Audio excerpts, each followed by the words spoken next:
My back hurts a little today, dude.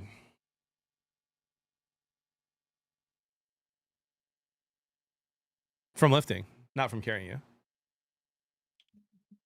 Why can't I hear Tyler? He's not talking. He's ignoring me.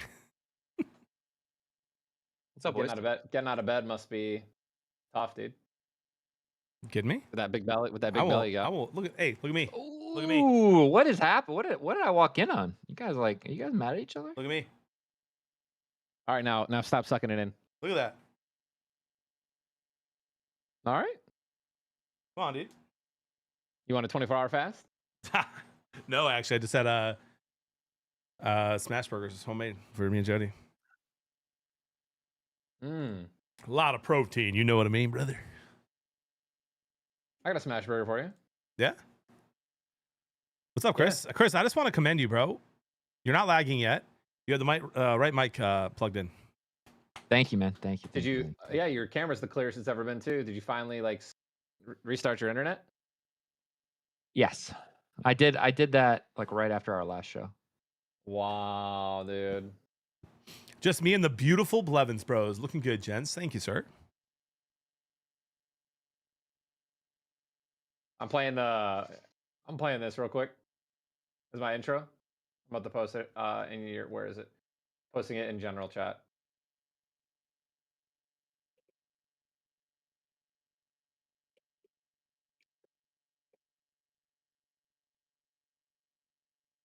Tom Brady just released his power rankings. You guys want to hear him? I do. Yeah. At number 10, he has the Patriots. At number 9, he has the Seahawks. 8, he's got the Chiefs. 7, Eagles. 6, Broncos. 5, Rams. 4, Lions. 3, Packers. 2, Colts. 1, Buccaneers. Wow, mine looks pretty different from that. I just love that we get to play the number 1 ranked team on Monday night and go 5-2 into our bye after we spank them. That would be amazing. Listen to you. Can't wait. All right, I'm live. I'm ready. Yep, sweet. I'm gonna Let's go, baby. Shorten this just a tad. Dude, I got some interesting diagnoses for what's going on. Oh, Chris, really? Teams. Some diagnoses, huh? Yeah, dude, I went Trying to use that teacher language on us, huh? To diagnose what's going on. Into the hands. I can't watch that live right now. I don't know what it is. I'm not watching anything live. You just said you were sending us something. Oh no, I sent it in the general chat. Oh. And I was listening to it. Right into the hands. Oh, yeah.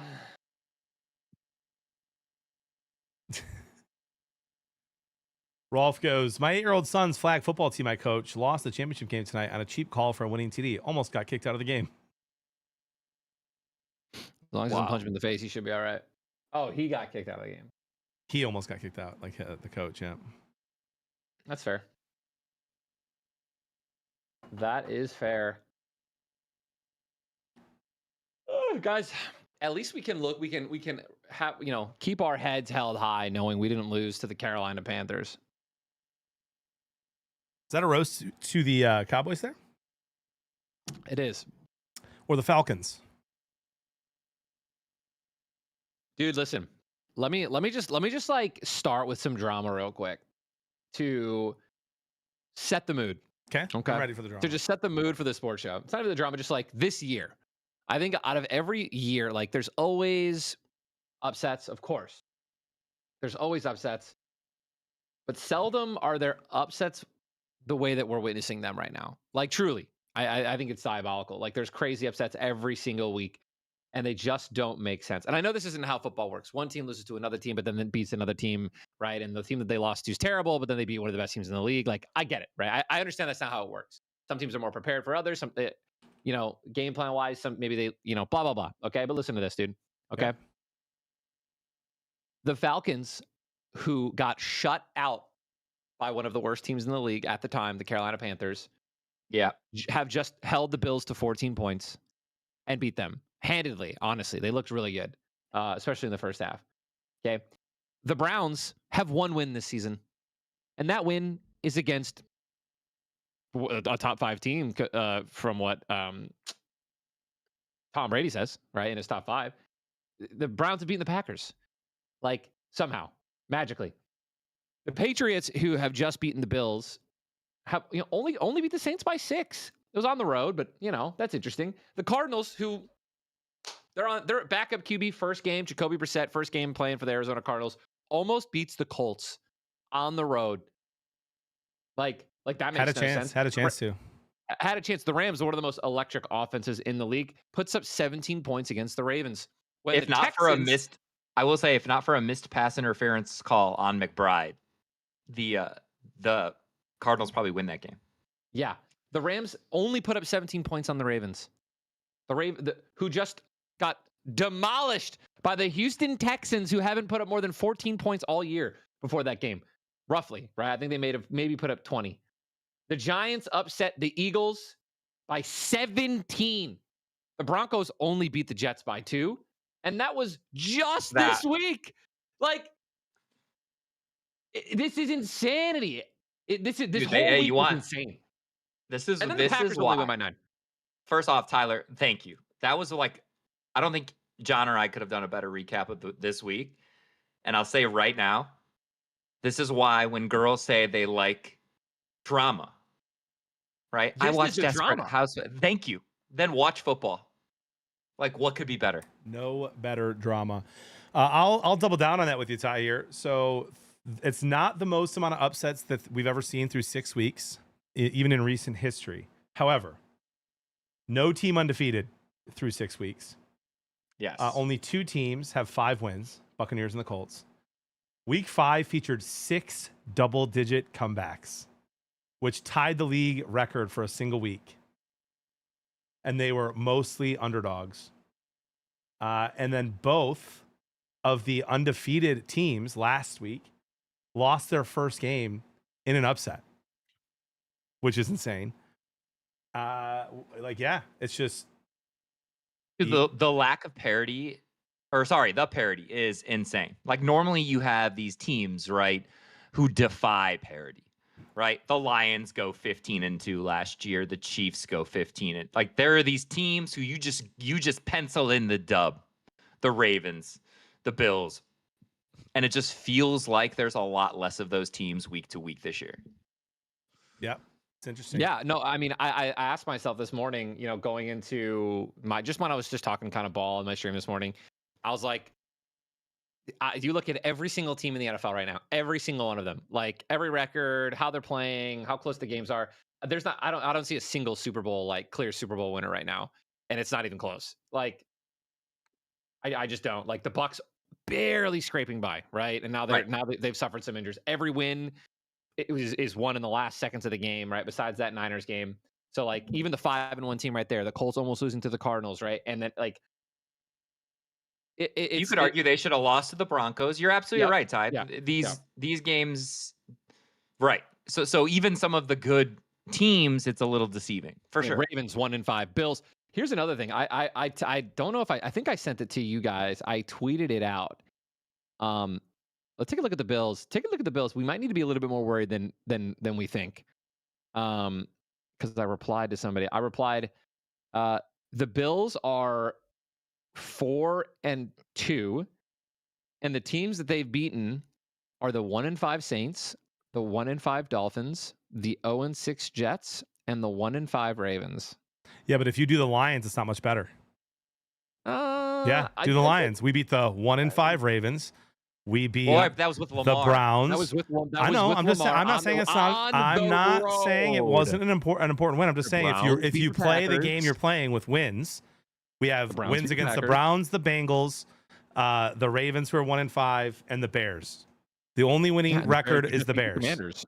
I'm just saying the only winning record of anyone we've played is the Bears. Beating the Bears. We lost to the Chiefs, and have a loss to the Packers. No, So we should have beat those Chiefs. We should have, but that'll change. That'll change in the next 5 weeks because the Lions are playing 5 straight teams with right now at least winning records. Right. But you know what I mean? I hear you, Ty. I'm with you. Like I do think the Bills are for sure suspect, but not like fraud, but like their defense is very vulnerable, and they haven't won a bunch. Except, I mean, that game was impressive against the Ravens. They're come back. Yeah. They had everyone healthy though in that game, and like they missed last night. They missed Dalton Kincaid because he has been Josh Allen's deep threat this year, like intermediate to deep. Kincaid kind of gets Allen out of trouble, and with the Falcons pass rush yesterday, he didn't have that, and so they're missing this. They're missing this X receiver who can just win on the outside. Keon Coleman can't do it yet. Right? Shakir's a slot player. So like they're missing that true X receiver. And it's just when the Falcons, when you play defense like the Falcons do, when they just came after Josh all night, they're basically saying your receivers have to win one-on-one. Yep. Like that's what they're daring the receivers to do. And otherwise Allen just has to play hero ball. And that's what didn't look good. Yeah. No. I mean, also they just weren't running the ball, which like I noticed in the first half, like they weren't using James Cook nearly enough. I mean, here's somebody that you can you can be checked down into this guy, you can be running with this guy, and they didn't, right? They started to do it in the first second half, right? The start of the second half. And you know, I think they drove down the field with ease. Cook looked good. And like if you don't have Kincaid, like James Cook has been dominating all season, right? Multiple 100-yard games. Why are we not implementing him early? I kind of think of it as like the same thing with the Eagles in the last 2 weeks. Why are the Eagles like Saquon Barkley has been absolutely stuffed, and not even stuffed, like just not being utilized nearly as much. And I think that was them. You know, I think there's different reasons. Like the Eagles were obviously trying to, I think, get out of the head of Jalen Hurts can't throw the ball. We want to make our wide receivers happy, and that's why they just lost both those games. And like I just don't see that happening. Obviously, when they come off the bye, and I just don't understand why the Bills did that. You know. For sure. Yeah, Ty, I love that because I was thinking the same thing, and this is kind of what it made me think of. Do you remember last year how they had that like weird 3-headed monster with like Cook, Ray Davis, and Ty Johnson? Yeah. It feels like this year the games are so much closer. They can't afford to have Cook off the field as much. Right. And I think some of these teams who are used to these kind of nice rotations where their backs are getting breaks are going to start realizing if the margins are going to get smaller, then you're right. You need your best players on the field. Right. 100%. No, yeah, because it definitely felt like they were untouchable last year. They could have anyone in, and they would see crazy success. And and now it doesn't. It seems like the games are a lot closer. I mean, a lot closer, right? The Bills their spreads have been disgusting though, too, right? The Bills spreads have been like -14, -17.5 against the Jets or something crazy, like really, really, really out of this world spreads to begin with. But yeah, the games are so close nonetheless. I'm Googling one thing real quick before we get officially started here. Let's do it, dude.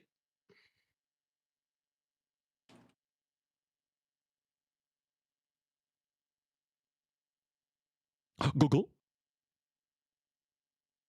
Okay. I will say this, and I don't know if like how much I believe this, but I thought of it and I'm correct about it, at least what it shares, but I don't know if it leads to the conclusion I think. The average starting field position due to the new kickoff rules this year is the best it's been since league-wide since 2005. Wait, say that again, John? So with the new kickoff rule, because you have to kick it within the little zone. If you don't, you kick it out of bounds, you get it at the 40. You kick a touchback, you get it. So with the starting field position through 6 weeks, the average is a 30.8, and that's league-wide. That's worse teams, and that's teams that can't even kick return well and don't even have guys back there that can do it, is the best starting field position league-wide since 2005. And I think that is part of what is causing more upsets. Because bad teams can just get 2 first downs and get points. Yeah, you're in field goal range with the kickers nowadays. And all of a sudden, like you get a couple of those and a good team is down 6-0, or they get a touchdown on that drive and then a field goal on the next one. All of a sudden you're down 10. I wonder how much the parity has to do with this kickoff rule. I do. That makes a lot of sense. And dude, I mean, if we go like even meta, like there might even be like a reason that they did that, or they're saying, oh, it's for the safety of the players, or we want more electric, da da da da da. They wanted more points. Or I was gonna say maybe they want more points, they want more upsets, because that's definitely what's happening. These teams are having to travel less, and I mean, imagine you're a terrible team, but you're the worst team, and you are the underdog. You make it to the 40. Yep. Like, Yep. you And have a it's great making. return, but it's not that hard though to get to the 40. Yep. And now it's like 1 first down and 5 yards, and now you're in a 59-yard field goal range. I mean, Yep. And it's making more teams go for it on 4th down, because they're like, okay, we go for it on 4th down, we don't get it, and we kick a field goal. They're going to have the ball here anyway. We get 3 points. Let's go for it. Right. Because you don't want to just look what happened with the Bears yesterday. They're down 2, and all of a sudden, all they need is a field goal. March right down the field. Yep. Bang. Got it. mm-hmm. It's crazy. Ladies and gentlemen, welcome to the Blevins Pro Sports Show. Brought to you by Underdog. New customers play $5, get $50 in bonuses. Use code BlevinsBros. We'll do our Underdog segment here towards the end, where we each share our play. You can see it there on the bottom of our screens as well. I've got a little game that I want us to play. I didn't even tell you guys about this. I kind of turned the first topic into a game. You'll be prepared for it. And chat, you get to play the game as well. And so we have news that the Titans have fired their head coach after a season and 6 weeks. He's gone. My guess is that they'll have an interim and then, hire their next guy, probably wait till the end of the season and just go through the process the right way and see who becomes available. But we'll see. So we are going to play a game where I list 1, 2, 3, 4, 5, 6 coaches that are currently on the hot seat. And chat and Chris and Ty and I will say whether or not we think they get fired during the season. So not at the end of the season, but during the season. All right, so here we go. Okay. Starting with the Miami Dolphins coach, Mike McDaniels. Does he get fired during the season? You know what's funny is a lot of his games really could have gone the other way. A lot of the games. The game against the Bills, close game, hard fought game. The game last Monday night. Was it Monday night? It wasn't. It was Sun. It was. No, it was Sunday afternoon. But it was the Chargers. Bills lost by 2. Could have won that game. And these are good teams. that game is my touchdown of the week. Yeah, dude. That game has my touchdown of the week. But I will say right now, Ty, you're absolutely right. The Dolphins should have won that game. Yeah, the Dolphins. If not for Justin Herbert going Super Saiyan, they win that game. Right, which is what Justin Herbert can do from time to time. But I mean, they only lost to 10 to the Bills, and it was much closer. What else? How close? They lost to the Patriots by 6. We know how the Patriots are performing. They put up 27 points against the Patriots, by the way, mind you, and they lost by 6 because the Patriots are just doing it. And that was, some of these games without Tyreek are the most recent ones. So, I mean, I still think since he hasn't been performing in multiple years, right? And now this is happening. I think he's gone. I think he's gone in the middle of the season. I'll say yeah. Okay, Chris? Yeah. I don't think it's McDaniel's fault, but I'm going to say yes. And I will say this. I would be excited if he joined my team's coaching staff. As the offensive coordinator? Yeah, just as if I want him in the building. Okay. Right. So like if he came to the Lions in some aspect, I would love that. I mean, I wonder if him and Dan have a relationship. Maybe, I don't know if McDaniel was on the staff when Dan Campbell was the interim head coach in Miami. That'd be interesting. A lot of chat, by the way, for me at least, is very, very mixed. A lot of yeses, a lot of end of seasons. I'm gonna say he gets fired in the next month. They play the Browns in Cleveland. He could get fired after that game if they lose. Correct. I think they can win that game. I think they can. They can 100%. But right with that front and the way their offensive line is playing, they could also murder Tua. Yeah. Mm-hmm. Then they go Falcons on the road. Probably lose that game. Then they go Ravens at home, and they honestly probably lose that game if Lamar's in. And then they go Bills, Commanders. So I think before Thanksgiving, Mike McDaniel will be fired. Yeah, I think 2 things can be true. I think he does get fired in the season, and I also don't know if it's a good idea. Okay. All right, next coach. Cleveland Browns head coach, Kevin Stefanski. Dude, can we talk about him? Sure. Because, I mean... Yeah, I just brought him up. I mean, dude, what are you going to do? You don't have an offense. Like, you've never had an offense. But listen to this. Wasn't he the guy that got rid of Baker? I don't know if he got rid of Baker. I think the GM got rid of Baker. I don't know how much the GM talked to him. I mean, I'm sure he didn't want Deshaun Watson, and he got him. Could be wrong there. Don't know. So listen to this, guys, real quick. I don't think this is necessarily a head coaching fire. Like, I think it's like, listen to this, dude. These are how many quarterbacks do you think the Browns are paying right now? Well, they're Do you know the paying, they're answer? paying Like, Watson. isn't it something like 8? I mean, technically Flacco. They are paying 8 quarterbacks right now. Jeez. Deshaun Watson, 35.9 mil. Jameis Winston, 2.2 mil, dead money. Dylan Gabriel, 1.1 million. Joe Flacco, 999,000, dead money. Shedeur Sanders, $1 million, pretty much. Bailey Zapp, 315,000. Dorian Thompson-Robinson, 171,000. Kenny Pickett, 8,000, dead money. So they're paying 8 different quarterbacks right now. I mean, I think this starts at the top, but so at the end of the day as well, you might as well also just kind of just reset all around, right? So I mean, I have no idea if it's his fault or if he is the one that should be fired. But how are you supposed to be winning games with someone like Dylan Gabriel right now? Yeah. Well, so here's my problem. Like, how often how much leash are you going to give this guy to turn the franchise around? Like, if you think the team is good enough to win, you think the culture is good enough to win. In 2020, Case Keenum took his Browns to the playoffs. His first year as a head coach. Case Keenum. Yep. Okay. 2 years later, he trades Baker Mayfield to the Panthers for a 5th round pick. Oof. Okay. And so don't even get me started on the Panthers organization. Like, all these people that let Baker go, in my head, permanently have bad process. Yeah. Right. Like, like when you let a guy who has it go, you did not set them up for success. So like, he has like a check against him for that. And so now they draft 2 quarterbacks, right? Sign Flacco, then trade Flacco away. It's the rookie's time now. Like, what's the vision? And how long of a leash does he get? And don't forget, he took he led Flacco and the Browns to the playoffs. Right. He's a two-time coach of the year. Dude, someone Stefanski. goes, I read a tweet from a reporter, and she was like criticizing Mike Tomlin, right, for his take on what their GM did, flipping Flacco for a 5th, like in division. Yep. Mm-hmm. And she retweets it and goes, oh, so it's a bad decision for a head coach to flip a player they know they're not going to play the rest of the year for a 5th round pick for a rebuilding team. How many coaches on a 5th year of a tenure can say that they get to be still rebuilding? Right. Yeah. So like, that's what bothers me about that. So Josiah says Baker has notoriously said that Stefanski got rid of him, but Stefanski said in a press conference, I don't make those decisions. I'm going to say this. Here's my take on him. I think that he does not get fired during the season.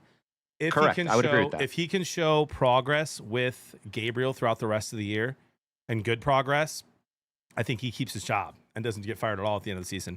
If they still don't know who QB1 is at the end, or they put Shedeur in for like the last 3 weeks, and I don't care how he does. Like, if that's your fault, if he does amazing for the last 3 weeks and you kept him on the bench the whole time, that's on you too.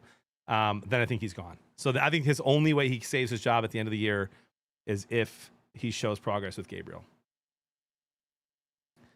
But if you're the Browns, you've got a great defense. You have an unbelievable D-line. You've got some young defensive players. If I'm a Browns fan, I want a complete reset. Fire everybody, including the GM. Get some new people in there and build off that defense. Yeah, agree. Yep. All right, say the guy's name wrong every single time. No clue how to actually say his last name. Brian Daboll. Is it Daboll or Dable? Yeah, Dable. Watch Shep, you like it's Daboll. Dude, and he's for the Giants. This is even more sicko than Stefanski. I can't believe he didn't get fired last year. Yeah. And now he starts the way he started with Russell Wilson, while behind closed doors saying they always knew it was Dart. And look what they're doing. 34-17, beat the Eagles. Prime it's time. Disgusting. So I think he might have saved his job. I'm gonna obviously I think their owner Mara wants to see John, similar to what you said with Stefanski, wants to see progress with Dart. Beating the Eagles like that at home in his house, and his being like Mara's house, he's the owner, dude. I think they're gonna have a real hard time firing him now. I agree. You look like, you just look like a freaking a-hole if you're going to fire your head coach after he just beat, the Super Bowl champs, the reigning Super Bowl champs the next with the quarterback that he wanted. Correct. So I think he's safe. Honestly, honestly, he might even be safe for the rest of the year as long as Dart, continues to perform a little bit. Here's my thing. I think he should be fired immediately. Here's a fun. I'm not a huge QBR fan of that stat. I like DVOA better. I like a lot of other stats better. Through 6 weeks, Daniel Jones is the number 11 all-time QBR leader in NFL history since the stat has been kept track of. Number 11 all time, dude. In front of like 8 versions of Tom Brady. And behind like 3 versions of Tom Brady.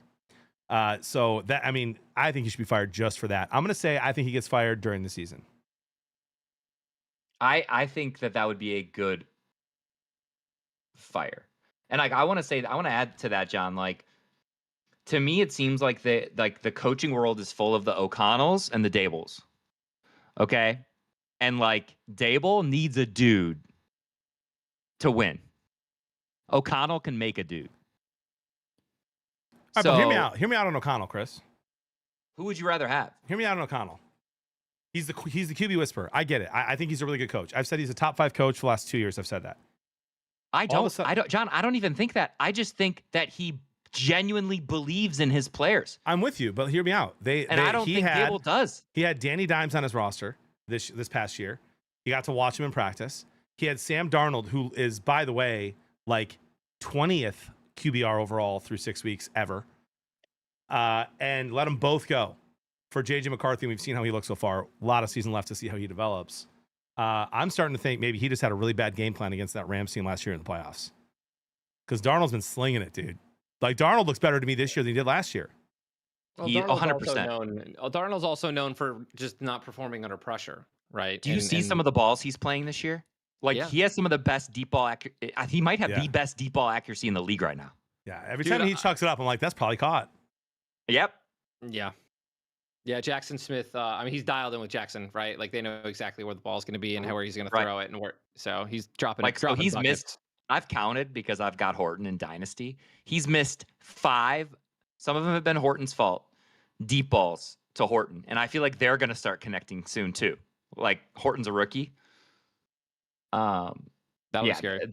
The Seahawks, they're so fun to watch, man. Yeah, and I'm with you, John. I just don't like Dable. The fact that he went into the medical tent.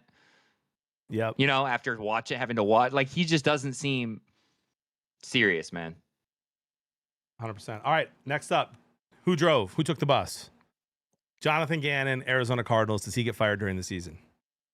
I don't know about during, but I think after 100%. I think there is a hard reset. I think they get rid of Gannon. I think they get rid of Murray. I think they clean house. I agree. We can talk more about that, I guess, at some point. But yeah, the fact that the Cardinals looked better with Jacoby Brissett, a backup quarterback, because he actually can see over his line and throw the ball. And that's without a running back. They had no run game. They're on their third string, Knight, right? Who's, still learning. So, I mean, just imagine if they had, what's his name? James Conner, if he was healthy. Yeah, if he was healthy, it'd be huge. And they could have ran the ball against the Colts. That would have been totally different. Game would have been a little bit easier. So I don't know. I tweeted earlier today, because I've been seeing a lot of people talking about Jacoby Brissett. I tweeted that Jacoby Brissett is not better than Kyler Murray, but he ran the offense better. That shows me coaches in Arizona are bringing a scheme and forcing Kyler into it rather than building a scheme around their players. Ben Johnson's doing it the right way, called a great offense with Goff, and now made a new offense that suits Caleb Williams. Kudos to Ben Johnson. I mean, Caleb Williams had like 3 or 4 design QB runs for first downs on third down yesterday. So I don't think Kyler's the problem. I think it's a coaching problem. There's no way you can convince me that Brissett is better than Kyler Murray. So build the offense around him. And since he's not doing it, because they're in close games against good teams, I don't think he gets fired till the end of the season. I think beating the Packers this week would be huge for the Cardinals, but I do think he gets fired at the end of the season.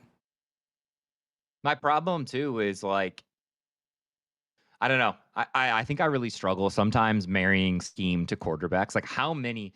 Because when you think about Harbaugh and Lamar, and Andy Reid and Mahomes, and again, I'm not saying these guys aren't great coaches. I'm not going to sit here and make that argument right now. But how often are some of these coaches being held up by just unbelievable players? Right. Yeah. Right. Like what would some of these quarterbacks look like in Right. some of these offenses that are so hot right now? Right. Oh, we got Zach Taylor, Bengals. Does he get fired before the end of the season? Yeah, no, I he think should be. yes. Yeah, dude. Zach Taylor has a losing record with Burrow. Like this guy needs to. I don't know how he has a job. Yeah, not good. Get him out. But his is kind of for the other reason, John. I think he tailors the offense too much to Burrow. Sure. Like he cedes too much power to Burrow. And because Burrow is such a great player, like I'm not going to sit here and say Burrow's not great. He's awesome. But like they run that offense under 2.5 seconds because Burrow can get it out so fast. And so I don't even think Zach Taylor does a lot of the stuff that he wants to do. He's designed it completely for Burrow. But again, yeah, I think he gets fired. Yeah, I think he's gone. 100%. All right, Aaron Glenn. First year coach with the Jets. Basically kind of inherits Justin Fields. I mean, No, that was the them. Lions. They specifically told Rodgers goodbye. Right. And they sought out Fields. But he didn't get to pick. He didn't get to get his guy, right? Most coaches get their chance to, when they're bad after a year, and a lot of first-time coaches are, to get their guy in the draft. He's right. Like he doesn't have that chance. I'm gonna say he at least gets one more year. Yeah, I mean, I think that if they can scrap a couple wins, right? Like our first year with Dan Campbell, we went like what 3 and 13. Like, get a couple wins. I think if he keeps the locker room and his guys trust him, like as long as that energy is still good, I think that give him one more year. Yeah, we'll see. So I don't he think shouldn't get fired. I don't think he should get fired. I think he will. And the reason I think he will is it's his fault. Like he was so arrogant in those press conferences. I loved it because it's confidence. We know him in Detroit. Like he is not an arrogant person. It's confidence. But what he said about Aaron Rodgers, who now is with the Steelers winning games, and beat the Jets, albeit a close game. Like the way that he disrespects the media in New York, it's like Chicago, man. Like it's hard to do that in New York. And having no turnovers. Did they get a turnover this past week? I know they had no picks. Yeah, I think they got a turnover on the Broncos. They did? Yeah, on like a fumble or something? That must have been a fumble because it wasn't a pick. Bo Nix didn't throw any picks. Oh, well, then maybe they didn't. So if they didn't get a fumble recovery or a blocked kick or something, then they have 1 or 0 turnovers. I think that he will get fired. I don't think he should. I think they should wait. Let him get. I mean, they're going to have the first pick in the draft, and let him go get their guy, whoever that is. They recovered a fumble. Okay, so they got 1 turnover. But it's just undisciplined football. It's undisciplined football, and that's on the coach. I don't care who's on your roster. That's on the coach for sure. So he has to get that. He has to get that ready to go. I don't think so. I think that they're at least 2-4 with Tyrod right now. You're blaming Fields. You can't hold on. You can't hold on to the ball for all of his time to sacks. Like if you just watch the stat line, oh, he got sacked 9 times. Their offensive line sucks. Wrong. His average time to sack was 5.6 seconds. Most quarterbacks get the ball out in under 3. Brutal. So he's just holding on to the ball, even when Garrett Wilson is wide open. Wide open.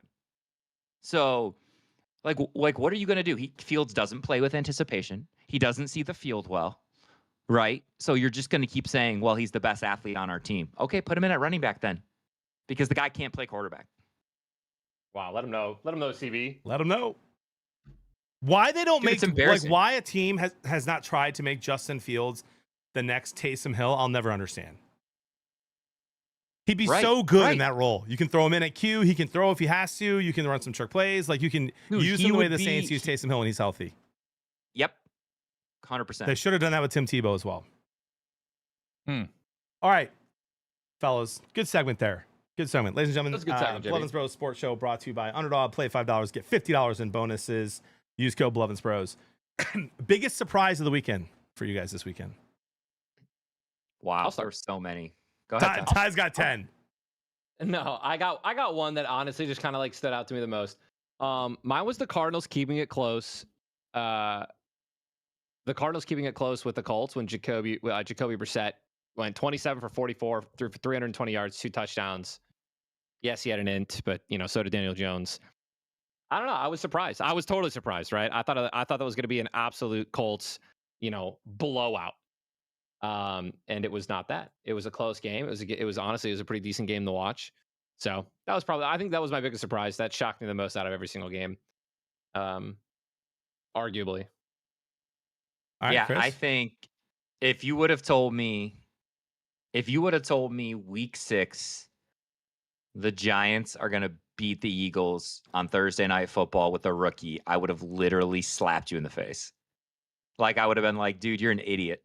You're an idiot. And honestly, you should never talk ball again. And Here we are. right? Because think about it. All we had to go off of the offseason was like, dude, we went out with the Eagles smacking one of the greatest franchises of all time in the Super Bowl. Like, just smacking them. Yep. And I think just that performance specifically when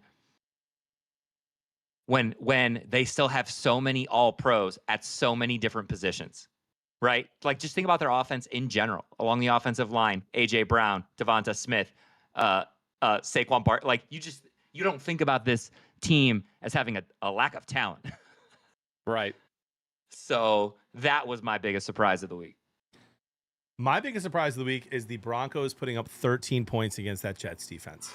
That was my second one. 13 points. And by the way, so do you guys? I'm asking every time I ask these boys a question, you feel free, chat, to answer the question as well, because I know which one you're responding to. Did you guys watch that game? Yeah, I watched it from. Do you think that Bo Nix looked good that game? No. Oh, John, what if I told ask you guys a question? Go ahead. Watching the Broncos play, does it look like Sean Payton is calling plays for a quarterback he trusts? No, of course not. It looks like it'll be like 3rd and 4, and they'll draw up like a trick play. Like, you don't trust your quarterback to throw a little flat, like out route, like get 5 yards? Like, what are we doing? What if I told you that was Bo Nix's 3rd best game of the season? No way. Out of 6, what's that? All of them. Completion percentage, QBR, like EPA, all of it. His 3rd best game of the season out of 6 games. He is not. No way. They only had like 10 catches. He had more than that. He had more throws than that. He had. Here, let me look it up. Let me pull it up. Bo Nix stats. I'll give you his exact ones. Dude, it looks like Sean Payton doesn't trust him. 100%. The way he's calling plays. Against the Jets, he was 19 of 30, 63% completion percentage, 174 yards, and 1 touchdown. His longest what was throw his ADOT? Was 26. It's not in here. What was his ADOT? It's not on this. I want to know his average depth of target, and I guarantee you it was below 10. Yeah, it's not tiny. His longest was 26. But yeah, I mean, he's just not done well all year, and he looked awful to me against the Jets, and I was shocked to find out that was his 3rd best game of the season. Only 6 games, but still. Like, dude, he is yet to impress me, and maybe that is Sean. Maybe it's the handcuffs that Sean Payton is putting on him, but it looks like he doesn't want him to have to do too much. Well, and if that's like how it looks, I don't like Sean Payton, but he's objectively a pretty good coach. Like that, I mean, he sees him in practice, so he's calling that for a reason. He doesn't trust him for a reason. Someone says that was 5.5 yards, Chris. His ADOT was 5.5 yards, dude. Yikes. Yikes.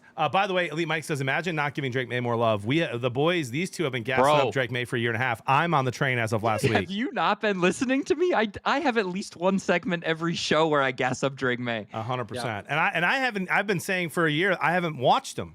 So like all I've been saying is I just don't know yet. After watching him against the Bills, Drake May got in our touchdown turnover touchback segment. He's gotten my touchdown 2 weeks in a row. Yeah.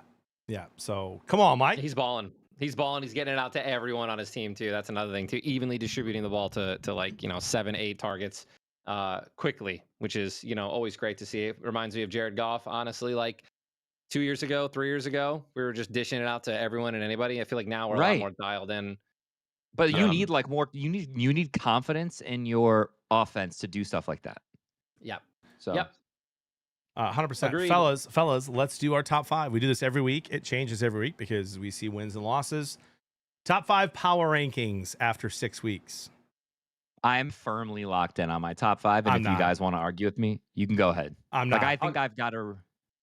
I like my top 5 this week. I'm gonna say a hot take, and you guys are I gonna don't like my top roast me 5, for but it. I don't like my top Go ahead, 5. Chris. Go ahead, Chris. Okay, I here's my top 5, and I thought really hard about this. I took into account strength of schedule, like the types of wins these teams are getting, and I took into account injuries. And to me, there are 3 teams who can play the injury excuse if you wanted to lay that out. 49ers. Okay, and two of them are winning teams right now, the 49ers and the Bucks. Yeah. Okay, so say what you want about that, because this team is still 5-1. My number 1 team this week goes to the Tampa Bay Buccaneers. The way Baker Mayfield is playing with such confidence at an MVP level, he sees it, he rips it. It's not there. His ability to like know when to tuck it, because he's not the most athletic dude, but I don't know about that. He's consistently getting chunk plays on scrambles, which on is big huge. on big downs, by the way, on Like third and down. longs, Yes. 3rd and 8, Yes. 3rd and 7. Yeah, So yeah. give me the Bucks as my number 1 team. I don't know how long they stay there, but I love them at number 1. My second team is the most complete team and the highest rated current DVOA team. They could be number 1 if not having lost to this team last week. It's the Seattle Seahawks. Like on both sides of the ball, I think they sacked Trevor Lawrence 7 times this week. Just a dominant defensive line performance and a team who has an offense that can take them the distance. So they're my number 2 team this week. Moving into my number 3 spot for my power rankings this week is the Indianapolis Colts. Right? We can make all the excuses in the world about how, they should have lost to Arizona at that missed call. They should have lost to Denver with the, over the center, whatever. Okay. But they're still 5-1. And Daniel Jones looks like he's having a career resurgence. Dude, every single one of their pass catchers does something completely different for that team in the most best way. Like Michael Pittman is the guy you need for if you just need a first down, right? Alec Pierce can beat anyone down the field. Josh Downs is a fun switch it up. Like Josh Downs can smoke anyone on the sideline. And then you have Tyler Warren. Like, and then, He's playing really well this year. And they have the best running back in football right now, Jonathan Taylor. So Colts get my number 3. 4 goes to the Kansas City Chiefs. What did I say, dude? The last 3 weeks, the Chiefs are top 3 in every offensive like they're top 3 in offensive EPA. They're top 3 in offensive DVOA. Like the Chiefs are back. They've been back, and now Rashee Rice is coming back. They are my 4, and that's only going to go up as they continue stacking wins. And they're relatively healthy. And I don't have the Lions dropping out of the top 5. I still think the Lions are a top 5 team. They're my number 5. Okay. I like it, Chris. I like it. We are nowhere close. Well, we're a little bit close. We have at least 2 of the same. 2 of the same in the same spot. Mine are just swapped around. I have the Bucks at number 1 for reasons that Chris just explained. I have the Colts at 2. I have the Lions at 3. Even I put them above the Chiefs because I hate the Chiefs. I'm kidding. That game really just stabbed me in the heart. I think I don't want to even get into it, but I think we should have won that game. It all was just changed from the touchdown being called back, which is what there were 2 plays. That one, and then do you remember the second one? St. Brown dropping on 4th and 1. Yes, but see, you guys, you get it, man. But we don't even get to that play because we would have called a completely different game had we scored a touchdown on that very first opening drive. The entire game looks different. Like what the Chiefs call looks different. So shake it off. I put us at 3. I have the Seahawks at 4. I have the Chiefs at 5. And Chris, unfortunately, I agree. I think the Chiefs looked incredible. They looked just like the exact old Chiefs, unstoppable on offense. Mahomes, I mean, again, yes, they had no penalties. Yes, I don't think that game was called fairly. But, yeah, dude, it was not good. So, yeah, if you hate the Chiefs, I'm sorry. They're back. Oh, they're back. And I'll say this. They like that game. It reminds me a little bit of the Browns beating the Packers. Remember what I said when the Browns beat the Packers, boys? I just said that was best case scenario for the Packers if they're going to lose a game. It's an AFC game. It doesn't matter. It's 1 loss. Shake it off. Like it would have been way worse if it was the Bears or the Vikings, the Lions. That game to the Chiefs meant way more than it meant to us. They were desperate. They needed another win. They're at home. It's prime time. And for us, it's an AFC opponent. We're 4-2. We move on. We play the Bucks next week. Could be 5-2 before the bye. Like, playoff seedings, all that kind of stuff. Beating the NFC Bucks to bring us both to 5-2 is a more significant game for the Lions. For sure. But I'm not taking anything away. The Chiefs played great, and we just didn't make the plays we needed to. So here's my hot take. I have the Chiefs out of my top 5. However, I almost put them at number 1. I was thinking the same thing. And dude. here's what I mean. I was thinking the same thing. They didn't actually rise. Dude, make that make sense to me. Because here's what I mean. Because right now, I think they're like 3-3, Chris. They're statistically showing the improvement. They're number 1. So might as well just put them there because that's where they're going to end up. Well, that's my question then. So what I've been doing every week, boys, is I do my power rankings based off of what has been earned so far, not what I think will be earned later. And so if I was doing my power rankings of who I think the best 5 teams are right now and can like in order the best chance to win the Super Bowl, I would put Chiefs at 1. I would put Lions at 2. I would put Seahawks at 3, probably the Colts at 4, the Packers at 5, Bucks at 6. Like that's what I would do. If I think they can win the Super Bowl. If the Bucks were healthier, I'd put them way higher. But because I'm going, what have you done so far? That's how I'm doing this every week. I'm going to go Bucks at 1. And by the way, we're beating them on Monday night. So like them, all right, switch that up next week. Give me the Lions at 2. Give me the Seahawks at 3, Colts at 4, and Packers at 5. How do you not put all those teams above the Lions if you're going to say it's what have you done so far? Because we're 4-2, and we're about to be like 6 and but if you're saying that, but if that's your argument, how do you put the Seahawks behind them? The Seahawks look way better than the Lions, and they have better wins. I don't know. Give me the Lions, dude. I think we hammer the Seahawks. Thoughts? The Bucks. Yeah. No, I'm saying the Seahawks. If we play, I hope we do. Yeah. By the way, just shout out to all the Niners fans in here because those injuries are brutal. It's brutal this early in the season. I saw a TikTok and they're like sacrificing Fred Warner to keep Christian McCaffrey healthy for another game. Can I find? I'm gonna find my stuffed Tom Berry. Okay. Oh, mine's in Illinois, bro. They're just hey. If you're a 49ers fan, I want you to pretend that this is you. There you go. Give it to him, Chris. Yeah, dude. Give him a little kiss. Give him a little kiss. Give him a little smooch, dude. Dude, play with his knife. Like one thing I was thinking about. One thing I was thinking about is this, like Fred Warner has been like the backbone of that defense for 10 years. Yeah. So like any other injury up to this point, you're like we got a shot. We got Fred. We have like the best linebacker in football. Yep.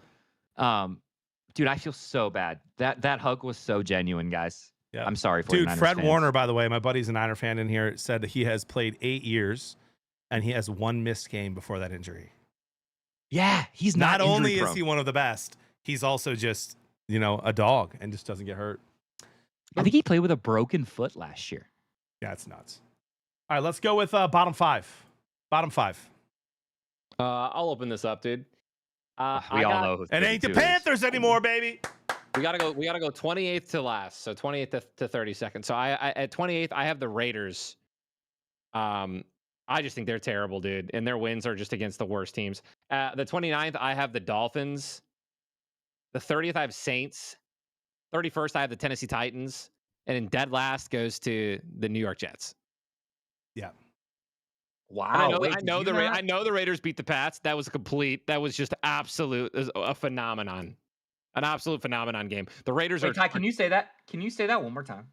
28 Raiders, 29th Dolphins, 30th Saints, 31st Titans, 32nd Jets. Wow. I don't have the Giants there because you just no. I don't have the Saints. I don't have the Saints in my bottom 5. I don't have the Saints either, John. All of mine are AFC teams. Yeah, I had to throw the Saints. Oh my gosh, same for the record. Same. And the AFC is so much worse than the NFC this year. Okay, John, you want to go next or me? I'll go.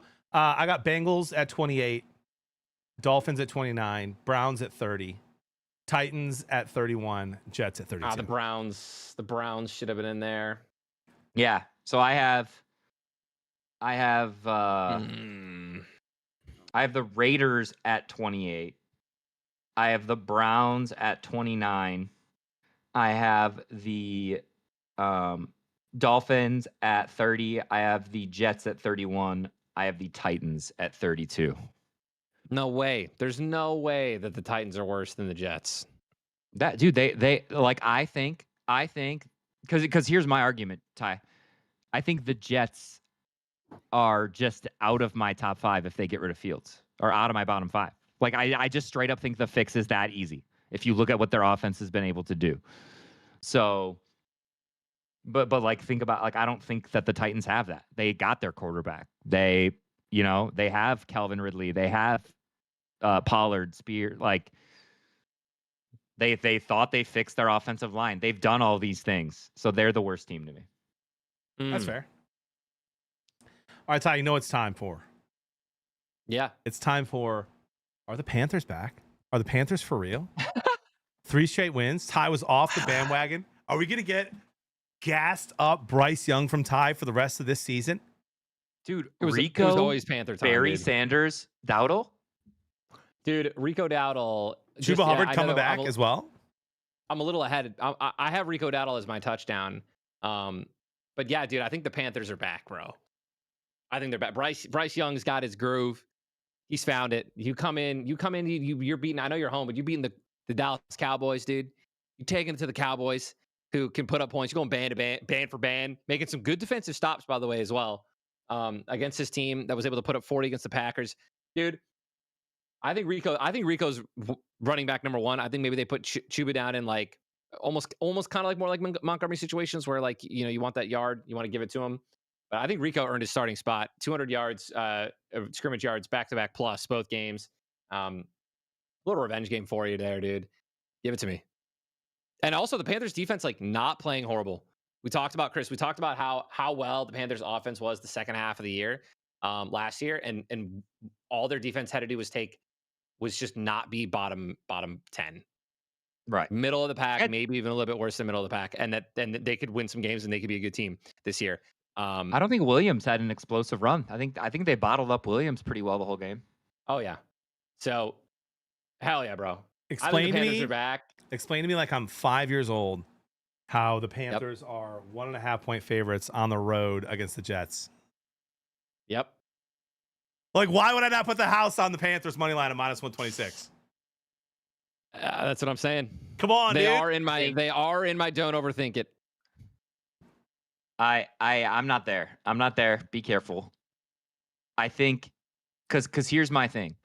Dallas has one of the worst passing defenses in the league, and Bryce still found a way to throw a pick. True. Yeah. Was it his fault though? So it's just these little things sometimes that worry me. Like, oh, when you have to play, like, is this a game that Sauce Gardner can get up for? And I'm going to cover Tet. I'm going to cover their rookie. Again, I'm not saying that they're going to beat the Panthers, but I'm not hammering the money line. That's all I'm saying. I don't have the facts on this, but I'm pretty sure I'm right. I don't think Tyler's ever had a -126 in the don't overthink it. Ever. That's pretty high. I love it. I love it too, dude. Yeah, they're in there. They're in there. They deserve to be in there. It's I think they got to be in there. 3-game win streak. They're feeling good. They're feeling hot. Hey, they're playing well. If you're going to put them in there, don't overthink it. Don't overthink it, dude. You know what it is? It's the run game. I think Rico's just going to eat again. Give it to me, dude. I mean, if their defense, if they can stop, if they can. I mean, dude, you outscore the Cowboys, dude. I don't know, man. I just think they got it. Yeah. That's the most impressive part of that game. John, do you know when they went down to kick their game-winning field goal, do you know how much time was left on the clock? How much? 6 minutes. Do you know how many teams can do that and go through the 2-minute warning and all 3 of the other teams' timeouts and still drive all the way down and not give the Cowboys the ball back? That's wild. I love that. How about this, dude? That's Panthers beautiful. schedule. So they get the Jets, then they're home against the Bills. Imagine they pull that off, and then they go to Lambeau. Imagine a 5-3 Panthers team who then get the Saints with a chance to go 6-3. No that way. That Packers team is gonna smack them. Give it to me. Why? The Cowboys hung with the Packers. Why can't the Panthers? I'm not there. Come man. on, dude. Packers. Yeah, I think the Packers get at least 2 turnovers on Bryce Young. Yeah, that sounds about right, Chris. By the way, I have breaking news, boys. Breaking news. The Detroit Lions are officially wearing their black uniforms on Monday night. Oh, Of baby. course they are. I'm in. Give it to me. Yeah, you know I'll be wearing my black uniform as well. 100%. All right, boys, let's go into touchdown, turnover, touchback. One of my favorite segments we do every week. Touchdown is an award we give to somebody outstanding. A turnover, what the heck did you do wrong? And a touchback is boring. What you guys got this week? Well, I already gave you guys my touchdown, which is Rico Dowdle, just an absolute monster. Little revenge game, dude, and just crushing it. 2 back-to-back weeks over 200 plus scrimmage yards. What a monster! So touchdown goes to Rico Dowdle. My turnover goes to the Kansas City refs. Uh-oh. Oh boy. Listen to me, dude. Here we go. That game was so horribly officiated and so unfair. I'm disgusted. I think that might have been one of the worst officiated games ever in terms of like glazedness on one side. How do you literally have 0 penalties? How do you have 0 flags? By the way, there were so many. There were so so obvious, right?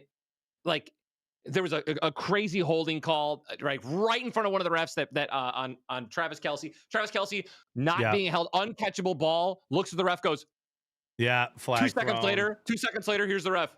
That was a late flag.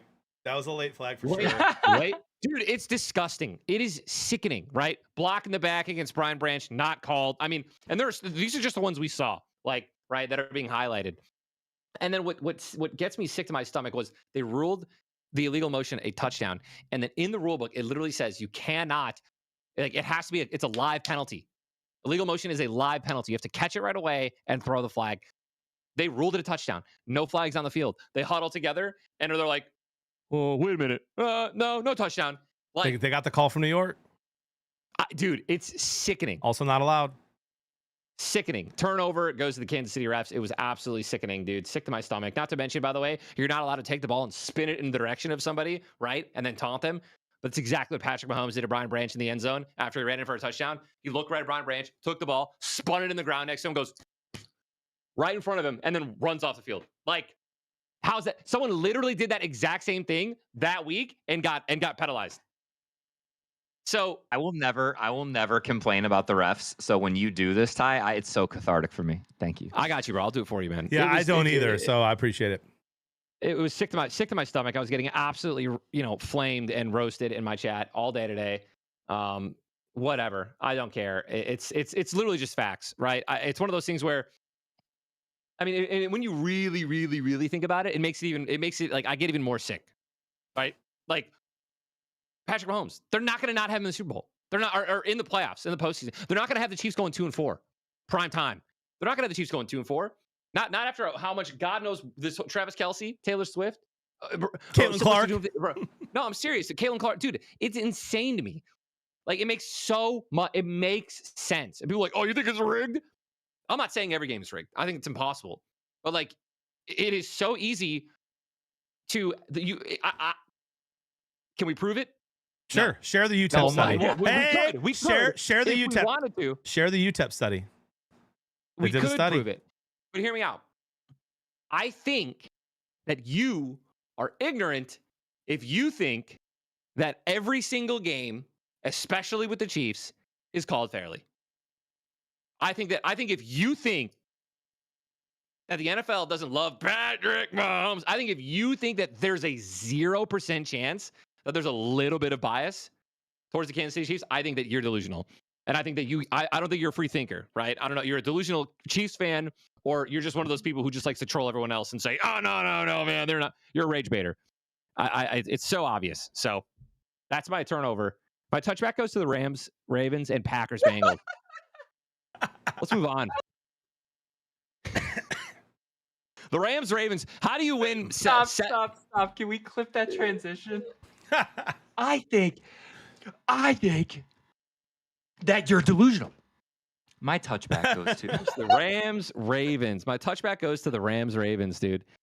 17 points against this Ravens defense, where the Texans just put up 40. Matthew Stafford looks terrible. He's awful. He's missing throws that he does not miss. He is not in lock and foot or whatever lockstep with Devontae Adams. There's a disconnect there. Like they are just missing constantly. And that's not good. Maybe they can clean it up throughout the rest of the year, but that's not good. Puka Nacua had a foot injury, came back, ended up playing the rest of the game a little bit, like not every snap. So like, I mean, that kind of gives me some worry, but that game was just so boring. The Rams should have won by 1 million. Packers Bengals, same thing. How do you only beat the Bengals at home by 9 with Joe Flacco in his second game? I think that was just like, again, there's just so many play calls with the Packers where they just seem to let teams stay in it. And I think that if you're going to play a team like this Bengals and you're supposed to be a Super Bowl contender, you got to beat the Bengals more by 9 at home at Lambeau. I love you, man. I'm gonna segue, John. You mind? Because he stole my touchback, but No, I'll just add a little bit. Go ahead. I just want to say I'm proud of Tyler for leaving the Eagles out of everything this week. Even though they got shellacked 34-17. I'm gonna leave the Eagles out of it. I think we all know. I don't think I need to say anything about the Eagles. Everyone knows. Oh, John, I have to have at least. So they avoided my turnover too, because I have to have at least one biased NFC North take. Okay. So my touchback is the same as Ty. So I'm gonna start with like the plays I feel the most passionate about. So like my touch. So least amount of passion is this touchback. The Rams offense was my touchback as well, Tyler. And to add some data to your like.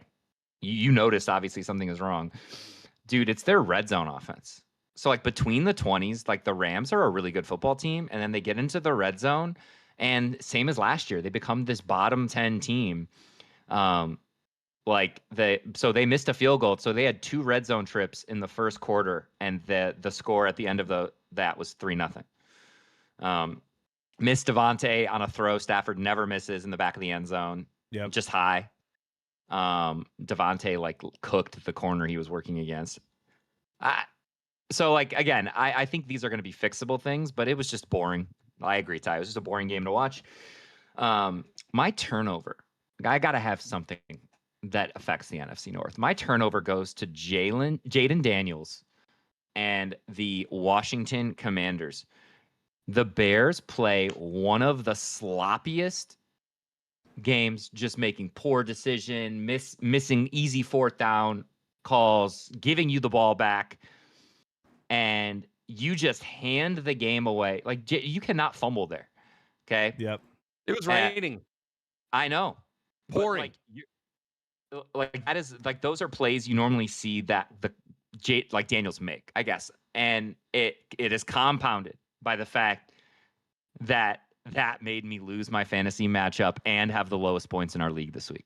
Beer chug coming from Chris. Literally, like so just the double whammy on negative emotion in that Commanders game.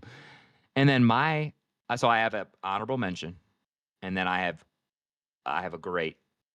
my favorite touchdown of the week. Honorable mention to the 4-2 AFC East leaders, your New England Patriots and Drake May. He can't not mention Drake May. Honorable mention. I just want to throw my boy Drake in there. And then my actual touchdown of the week goes to Justin Herbert. Okay, so they get the ball back with 20. I'm going to try and remember this. Like 27 seconds left, or maybe even 17 seconds left in the 4th quarter. Okay, they need to get, I think, 35, 40 yards to get into field goal range. And Justin Herbert is staring Jalen Phillips down. Jalen Phillips wraps him up. Jalen Phillips, I'm gonna look this up. Chris is bringing it up. Did you swap back to your old PC? No. Then why do I hear that humming still? Okay, let's just listen. Jalen Phillips is 263 pounds and is 6'5". He wraps Herbert up. Herbert sheds it and then rips the ball to who have we been missing all year? Ladd McConkey. And Ladd McConkey takes it like 40 yards. And they get into field. Dude, I was watching this play happen, and I was just like, in my head, I was trying to think of another quarterback that could make that play. And the only other quarterback I could think of was Hurts. And I don't know if he could make that throw, but he maybe is the one that could shed it. Like, it was Herbert. That was unbelievable. You get my touchdown this week. That was so sick. So fun fact, I was actually listening to that game on the radio on the way home from Caleb's football game. And I had the Chargers as my last leg in like 3 different parlays. I was like, come on, boys. And I'm listening to it, and I hear the announcer, and the very first play, I believe, of that drive, Herbert shed some more as well. And so they made it sound like he was going to be sacked. Second play, the announcer just goes, and Herbert is going to go, oh no! Oh no! He gets out of it, and it's Ladd, and Ladd is gone. And I was just like, what is that? It must have been crazy. Saw the replay after. It was amazing. Josh Allen could also get out of that, by the way. Not last night. Oh yeah. Josh Allen. Allen. I think Josh Allen could have done that too. All right, last night. Good stuff, Chris. Good stuff. My touchdown. My touchdown is going to a guy that Ty and I got to spend a little bit of time with playing Fortnite at our CS Mott Children's Hospital Michigan Medicine charity event last year, who has been awful since he got into the NFL from Michigan. Jake Moody gets called up to the Chicago Bears in a rainy primetime game after being abandoned by what is a pretty injured but good Niners team, and hits 4 of 5 field goals.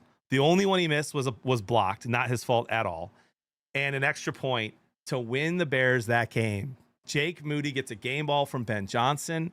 I said it for weeks. He just needs a fresh start, a change of scenery. I think he'll be fine. I'm pretty sure that's even what the Niners coach said. He just needs a change of scenery. He got it. He did it. Jake Moody, you get my touchdown this week. Chicago Bears move to a, I believe, winning record, right? 3-2. 3-2. Congratulations, Jake Moody. Bears. My turnover goes to the Bills defense. Carolina shut out Atlanta 30-0. And the Bills could not stop a nosebleed. It was unbelievable. And I actually do think that Penix is going to get better every week. And Bijan is obviously one of the, if not the best, one of the best running backs in the league. I almost gave my touchdown to him because he had multiple plays yesterday where he bounced off of dudes on the D line, in the second level, in the third level. He's still getting yards. It was amazing. So my turnover goes to the Bills defense. My favorite Brutal. stat of that game, John. You ready? Was Algier hitting his line, Chris? Shut up. Yes, but John, can you name every single Falcons receiver that caught a pass last night? Drake London. It was Drake London. Drake London. How do you not just cover him? They said Drake London and Bijan had 347 offensive yards. Drake London was the only receiver with a catch last night. Yeah, bro. Unbelievable. That's insane. That's insane. So anyway, great game from Bijan, but my turnover goes to the Bills defense. And my touchback, actually, so I'm going to actually go to the same game you guys were talking about, but mine is on the other side. I'm going to give my touchback, my boring play of the week, to the Ravens. 3 points. 3 points. I don't care. I don't care, bro, if you've got Mitch Trubisky at quarterback back there. 3 points? The Titans scored 19 against the Rams, and they already fired their coach. They tried a mini tush push instead of just handing the ball off to Derrick Henry. Dude, I don't care that Lamar wasn't in. I don't care how many. Who started for them? Cooper Rush? So, John, they were on 1st and goal from the 1, and they got turnover on downs. Oh my! They tush pushed twice, and then ran it with Derrick Henry on 4th, I think, and they stuffed him. It's brutal. And listen, Cooper Rush has multiple wins with the Cowboys, multiple games with multiple touchdowns, throwing the ball. 3 points is inexcusable. Very boring stuff. Brutal. Yep. All right, we have 2 more segments before we get into the games for next week. I like both of them.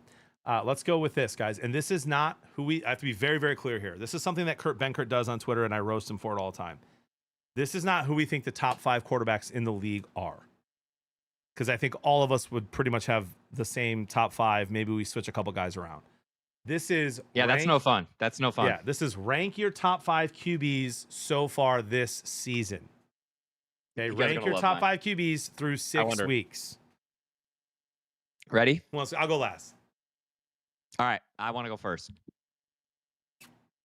The top performing quarterbacks in the first 6 weeks of the season are these 5 dudes. And I don't say this a lot. A lot of times I'll preface something with like, you know what? You can have your opinion. And you would be wrong if you disagree with me. The best quarterback in the NFL right now is Baker Mayfield. And it's not particularly close. The second best quarterback in the NFL right now is Sam Darnold. Wow. Okay. The way he is hitting players downfield and who he is, like, it is, just watch. Just watch Sam Darnold play. Tell me what you guys think. He's throwing with anticipation. He's throwing with accuracy. Baker Mayfield, Sam Darnold, the third best quarterback in the NFL, has been playing this way all season. It's Patrick Mahomes. Okay? He has led a battered Chiefs team to one of the best EPAs in the league. It's not exciting. You don't always love to watch it, but it's starting to get exciting, and they get Rashee Rice back. Mahomes is only going to look even better. I think he'll be number 1 soon on my list. The 4th best quarterback in the NFL right now is Daniel Jones. It's Danny Dimes. He's slinging it. He's fine. Tyler mentioned Ty mentioned Drake May doing this. He's finding everyone. Everyone's eating in Indianapolis. Daniel Jones, you are the 4th best quarterback in the NFL right now, and the 5th best quarterback in the NFL right now is my boy, your boy, Drake May. What? Drake May. Yeah. Drake May is playing out of his mind. Out of his mind. He's running when he needs to run. It is like the most improvement of any of the sophomore quarterbacks I've seen year over year from last year. Dude, he just looks. It's everything. It's his EPA per play, his success rate. He's hitting skill receivers you thought were dead. Keyshawn Boutte, given up first-round draft pick. He looks like a first-round draft pick with Drake May. Diggs looks revived. Hunter Henry looks 25.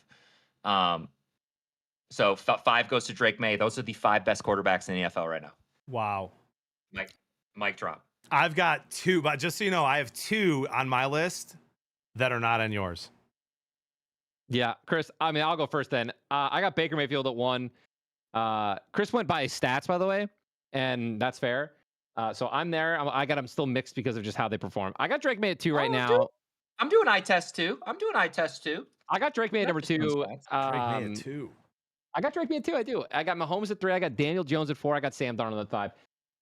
Oh, we have the same top 5. Yeah, we do have the same top 5. I want to put Goff there really bad. You absolutely could. I think I could, and I wouldn't feel bad about putting him there at like 5 or something. He's got to be up there on touchdowns this season. He's so good. He's dude. already up so there in good. touchdowns. He's up there with EPA, Chris. He's statistically, he's one of the greatest quarterbacks of all time. I'm not even joking. No, he Statistically, is. Jared Goff is one of the greatest quarterbacks of all time. Look it up. He would be in my top 5 if he even once looked like Sam Darnold hitting JMO this year. Let me tell you something though, real quick, Chris. Guess what quarterback? Good, dude, Jared Goff looks so good. Guess what quarterback has been sacked the least amount in the NFL this year? Like in the bottom 3, like top 3. Jared Goff. Jared Goff. It's Jared crazy, bro. That was our biggest complaint complaint about him for the last few years is that when the pocket collapses, he's done. No, he's been moving this year. Like lightning, dude. He moved like lightning against the Chiefs. I could barely even see him on my screen, dude. I had to check like 3 times. I was like, how did he get that first down? Yeah. And by the way, Ty did not say Jared Goff's the best quarterback of all time. He said statistically throughout his career, he's been one of, and he has been. 100%. Just looking at stats. Obviously, argue with a wall. It's fine. He's got to do a little bit more to get in this guy's top 5. All right. All right. Goff. Hey, Goff is no Danny Dimes. Guys, I think you guys are gonna roast me for this, and I'm fine with it. I got Baker Mayfield at number 1, and that is not even statistically because he's not even in the top 4 in most statistical categories. Just like I watched him make a play the other day, I almost gave him my touchdown. I don't know if you guys saw it. It was like 3rd and long. Yeah, it was like Herbert. It was very similar to the Herbert He had play. like 4 big dudes on him, and he just got out of it, and then he dove for a first down. Very next play, throws a dart in the end zone. Unbelievable. Like Baker's so fun to watch. I hope he's awful on Monday night. But he's number 1 for me so far this season. I got Danny Dimes at number 2. Through 6 weeks, the 11th ranked QBR in the history of the NFL. I know he's got a long season left, but it doesn't look like they're going to slow down. The Cardinals have a good defense. He just did it against them. I got Danny Dimes. He threw an interception against them, and it was pretty bad. I got Danny Dimes at 2. I got Sam Darnold at 3, and I can't believe I'm saying this. Again, right? I'm legitimately changing my mind and thinking that that O'Connell just had a bad game plan against the Rams. Because he looked good last year for most of the season, and he looks better this year. I've got Dak Prescott at number 4. Oh, yep, that's fair. Dak Prescott is having statistically one of the best seasons he's ever had. He's playing well. His accuracy is really good. His QBR is amazing. He's doing it without CeeDee Lamb. I'm impressed with what I'm seeing from Dak Prescott, and I'm not a fan. I'm notoriously not been a huge fan of his. I've ranked him. Dude, I have no problems with this list. I've ranked him 14, 15, 16 over the last 5-6 years. And I got Jared Goff at number 5, baby. Hey, give me some Jared. I knew you were going to Give me sneak some in a homer Jared. pick, Give me dude. some Jared Goff, man. All day long. Like, do you guys look? Listen, I've defended Goff Forever. I defended him when he was on the Rams. I've always been defending him. He's good. He, by the way, has just as many wins with the Lions as he had with the Rams. Like, how many times does he have to prove that he's a good quarterback? But what he's doing this year in that pocket, guys, like, it's different than last year. I know we lost to the Chiefs. Don't care. Like, I go into every snap with him at QB this year way less nervous than the year before and the year before that. I'm like, oh, Goff's probably going to make a good throw. And he does. And he doesn't throw a pretty ball. Like, he can, but he doesn't always. That throw to St. Brown wasn't pretty. Brown should have caught it. But it was a wobbly ball. But, like, but he does what he has to do. He does what he has to do, and it was amazing. Give me some Goff at 5. And by the way, if we beat the 5-1 Bucks on Monday Night Football in our black uniforms, we're 5-2 going into the bye week. We're getting Terry and Arnold back. We're getting DJ Reed back. Aleem McNeil might play this week. And we have no season-ending injuries that are going to impact our team so far. You knock on wood. Sorry. That's just crazy. So Yeah. give me the line. Yeah, Sorry. Yeah, I don't have a problem with it. Like, I like your guys' list. John, I don't hate that top 5 right now. All right, let's go. I'm excited for this one. I'm excited for this segment. We've got we're gonna repick our division winners 6 weeks in. Oh, I got it. So we're gonna go division by division here. I'm actually gonna pull up the odds in case you guys, because if you guys pick someone that's like plus 200 or something, I wanna be able to share. Before that. we start this segment, can I just say the Steelers are so freaking annoying? Yeah. Sure, you can say that. The thanks, guys. the Vikings are the Steelers of the NFC right now to me. They just keep squeaking wins out, dude, that they don't deserve. And it's super annoying. No offense to the Vikings fans. I know there's a bunch of you in here. All right, we're going to start here with the AFC East. Bills, Patriots, Dolphins, Jets. Yeah, mine's the same. Bills. Patriots. I think they figured it out. I said it. Okay. I'm on the Bills. Patriots. I think the Bills trade plus... for AJ Brown. Turn it around. Wait, said it. You think who? The Bills? I think the Bills trade for AJ Brown and turn this around. That'd be nuts. Talk about a blockbuster. Ty, the Patriots are plus 185 to win the division. A little splash on that. Yeah. Do you know what I'm gonna splash? I'm gonna do it right now. I'm gonna bet a lot of money on it. Give me the Chiefs to win their division. Wait, hold on. Don't say that yet. One. We're not there yet. I don't care. They're plus 140. Plus 125. Yeah, dude, I like that. They're about to skyrocket, dude, to the moon. They're not going to lose the Chargers. They're gonna beat the Raiders. They're gonna crush the Raiders this week. Like, they're gonna go 2-0 against the Raiders. I don't see them losing to the Broncos. Let's wait till we get there. Let's wait till we get there. Sorry. Okay. No, I'll wait till we get there. You're good. AFC North: Steelers, Ravens, Bengals, Browns. Dude, it's so annoying. Steelers. Steelers. Give me the Steelers. I don't think the Ravens can come back from this. Yeah. I don't think they can come back from either. They're 1-5 and they just look atrocious. I think they can still make the playoffs. I think they can still sneak in at 8-8 and win the Super Bowl. I just think Steelers win the division. Minus 160. The Ravens are plus 170. It's insane to me. It's insane to me what's happening in the AFC North. Steelers. Yep. Steelers. By the way, just to give you again. some context, boys, some context of like these division winners. So you look at the AFC East. Bills are minus 230. Patriots are plus 185. The Dolphins are plus 10,000. And the Jets are plus 10,000. Then you go to the AFC North. Steelers minus 160. Ravens plus 170. Bengals plus 1,400. And the Browns plus 3,300. Mm-hmm. So people think there's a better chance of the Browns winning that by plus 6,700 than the Dolphins somehow winning the AFC East. That's wild. So I'm on the Steelers. Yeah. We're all on the Steelers. Yeah. Yeah. Wow. All right. Which literally makes me want to throw up. Let's go AFC South. But so hold on. So I'm keeping my Bills pick. Ty's switching to the Patriots. Chris is keeping his Bills. I'm switching my Ravens to Steelers. And we all are. We're all switching Ravens to Steelers. Okay. Yep. AFC South. I believe I picked the Texans to win that division. I think we all picked the Texans. Okay. Yep. Colts are minus Colts. 1. Okay. Ty's got the Colts. Chris?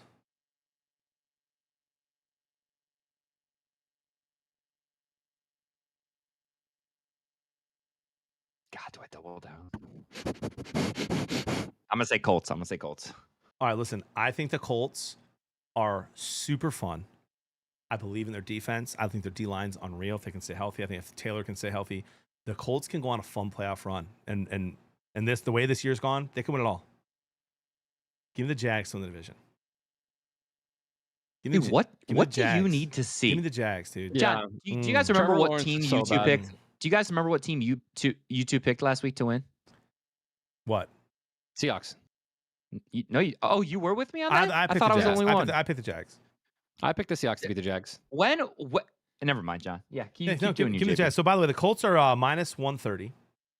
The Jags are plus 165. The Texans are plus 700. A little splash on that might be fun. And then the Titans are plus 10,000, obviously. But no, I think that Lawrence can play better, and I think that BTJ can play better. And so I think ETN's playing well. I just don't think Trevor Lawrence is good. I just love the Jaguars Yeah. defense, bro. I love their I'm defense. kind of with you, Ty. I don't think he's good, dude. I'm sorry.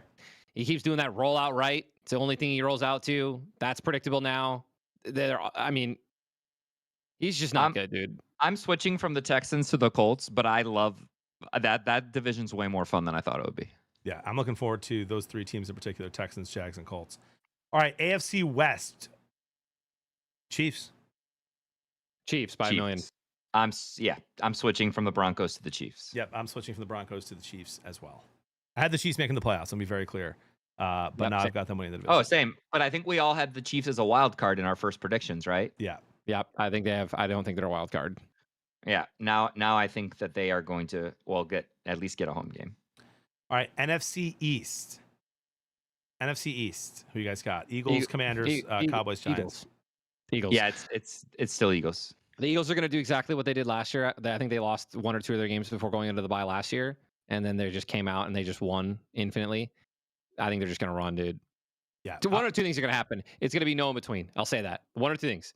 So I'm not saying that they're going to win, they're going to lose. They are either going to completely and fully implode and lose out, and lose out, right? Or they're going to go exactly back to what was working last year and the year before that, and the beginning of this year, and they're going to go back to their elementary school, right?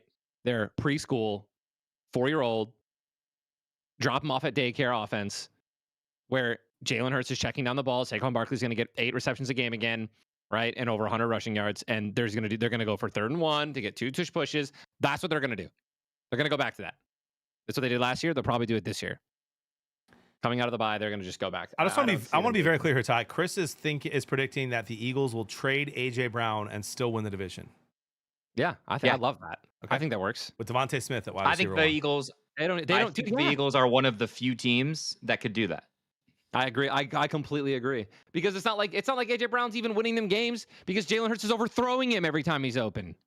Dude, if the Commanders or Cowboys, if the Cowboys didn't just lose to the Panthers and the Commanders didn't just lose to the Bears, like, I could see it going a different way. But give me the Eagles. I'm keeping the Eagles. Give me the Eagles. All right, NFC South: Buccaneers, Falcons, Panthers, Saints. Buccaneers.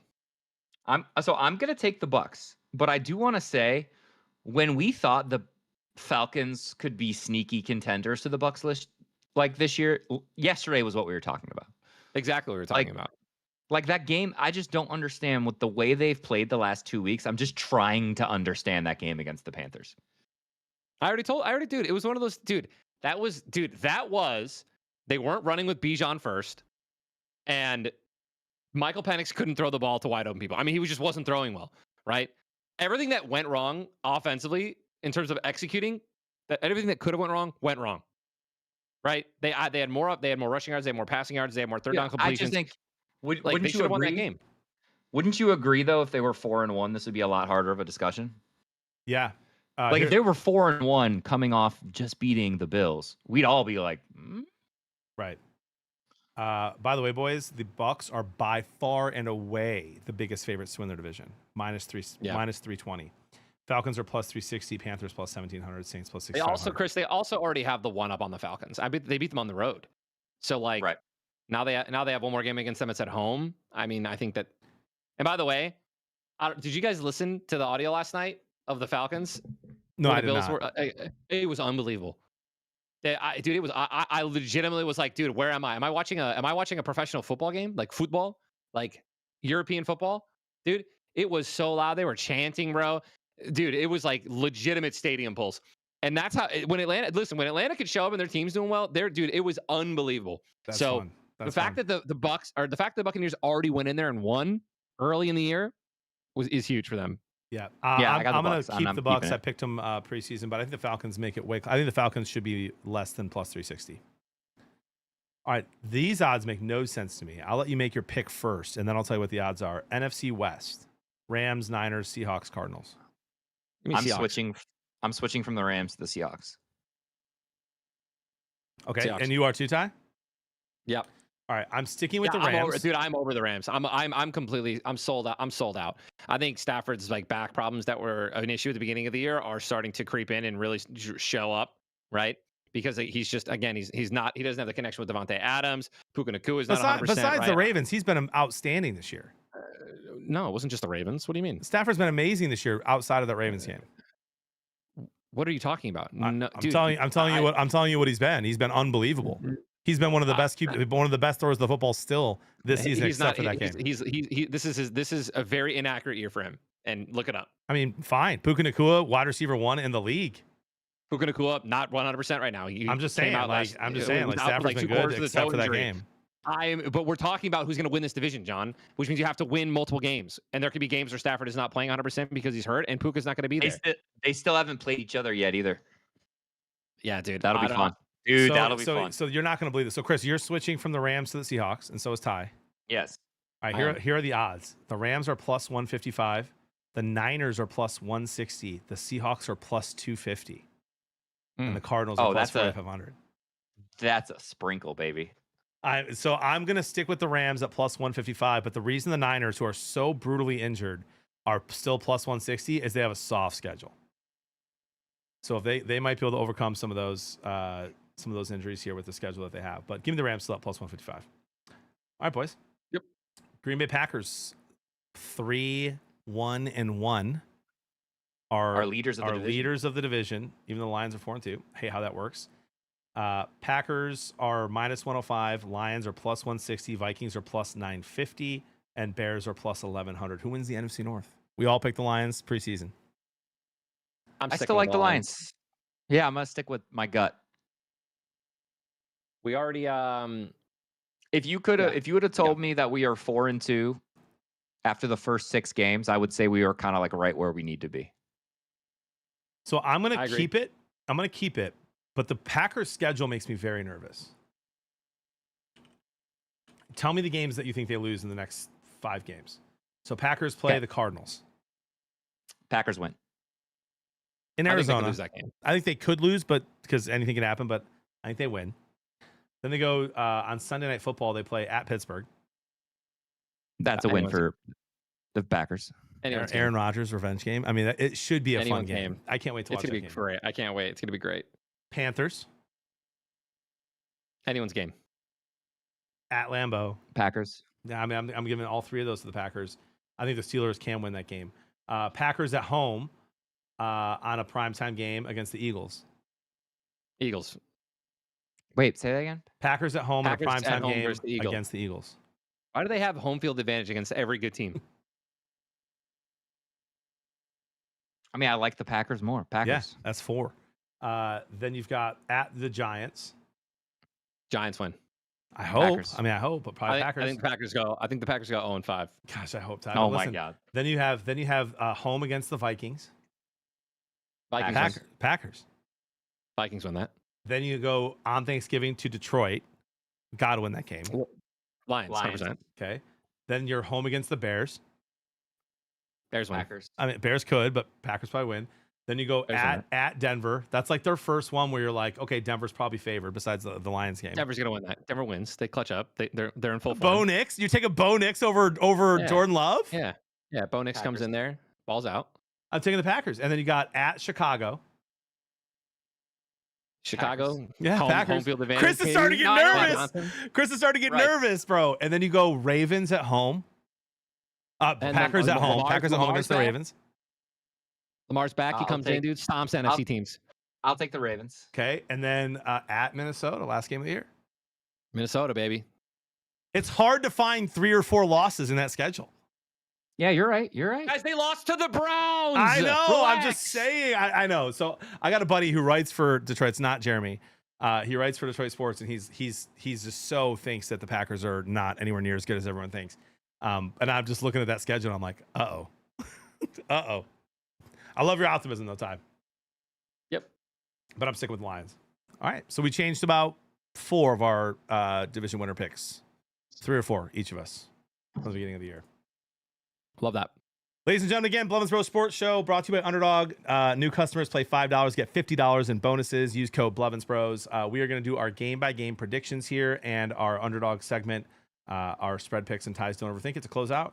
Let me pull up the... actually, I'm just going to use this since I already have it up. Hold on one second. We'll use the actual lines that are currently available. All right. Thursday night football, barn burner, baby. Oh we my got gosh, the bro. I'll be watching Pittsburgh college. Steelers versus the Cincinnati Bengals. I'll be watching college. There's some great college games on Thursday night. So, all right. Hold on, Chris. So the Steelers are -5.5 at Cincinnati. yeah. Yeah, they just held. Who did they just beat? Who? They just The whoop up on? Browns? They held the Browns to 9. Browns. Browns. Yeah, but dude, Judkins only had 36 yards, and Judkins has been playing really well this year. So now they go up against a Bengals team who really doesn't try to throw or try to run, right? Like Chase Brown only had 9 rush attempts last week against the Packers. Dude, give me the Steelers.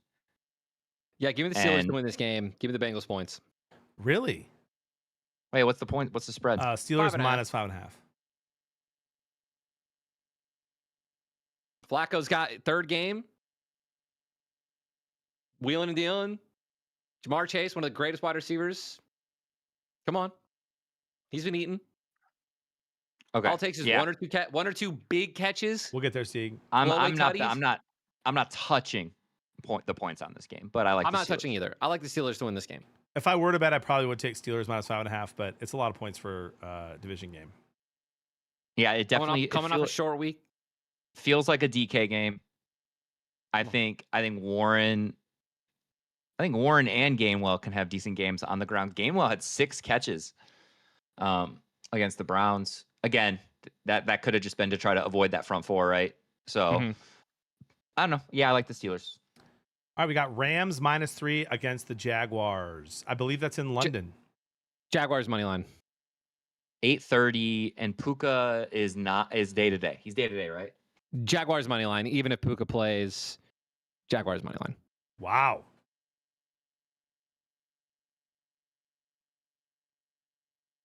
I'm off the Rams train right now, boys. I do like the Jags. After that diabolical defensive game against a decimated Niners offense, where they just gave them 5 to 10 yards every single play until overtime.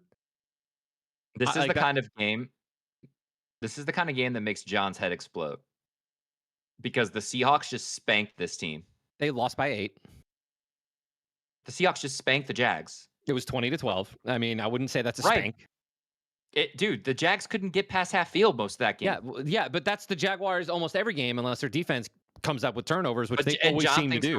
But John thinks the Rams are better than the Seahawks, so John has to go Rams here. Yeah, I'm gonna go Jags. Give me the Jags, bro. They're home. They're home. They're also very good in London. They play in London like every year. That's a home game for them. Give me the Jags. They're good in London. Then the Seahawks are better than the Rams. I'll give me the Rams, and I still think the Seahawks are better than the Rams. Okay. So me and Ty are on the Jags. Duval. Oh, come on, baby. Duval. Let's go. And Chris is on the Rams. All right. Eagles are -2.5 at Minnesota. Eagles -2.5. I would bet I would bet a lot of money on this game, and I'm going to. I think this is a game where I'm like the Vikings can just find a way. Wait, is JJ playing? No. Is JJ playing? I think so. Is Jalen Carter playing? Is Jalen Carter playing this week?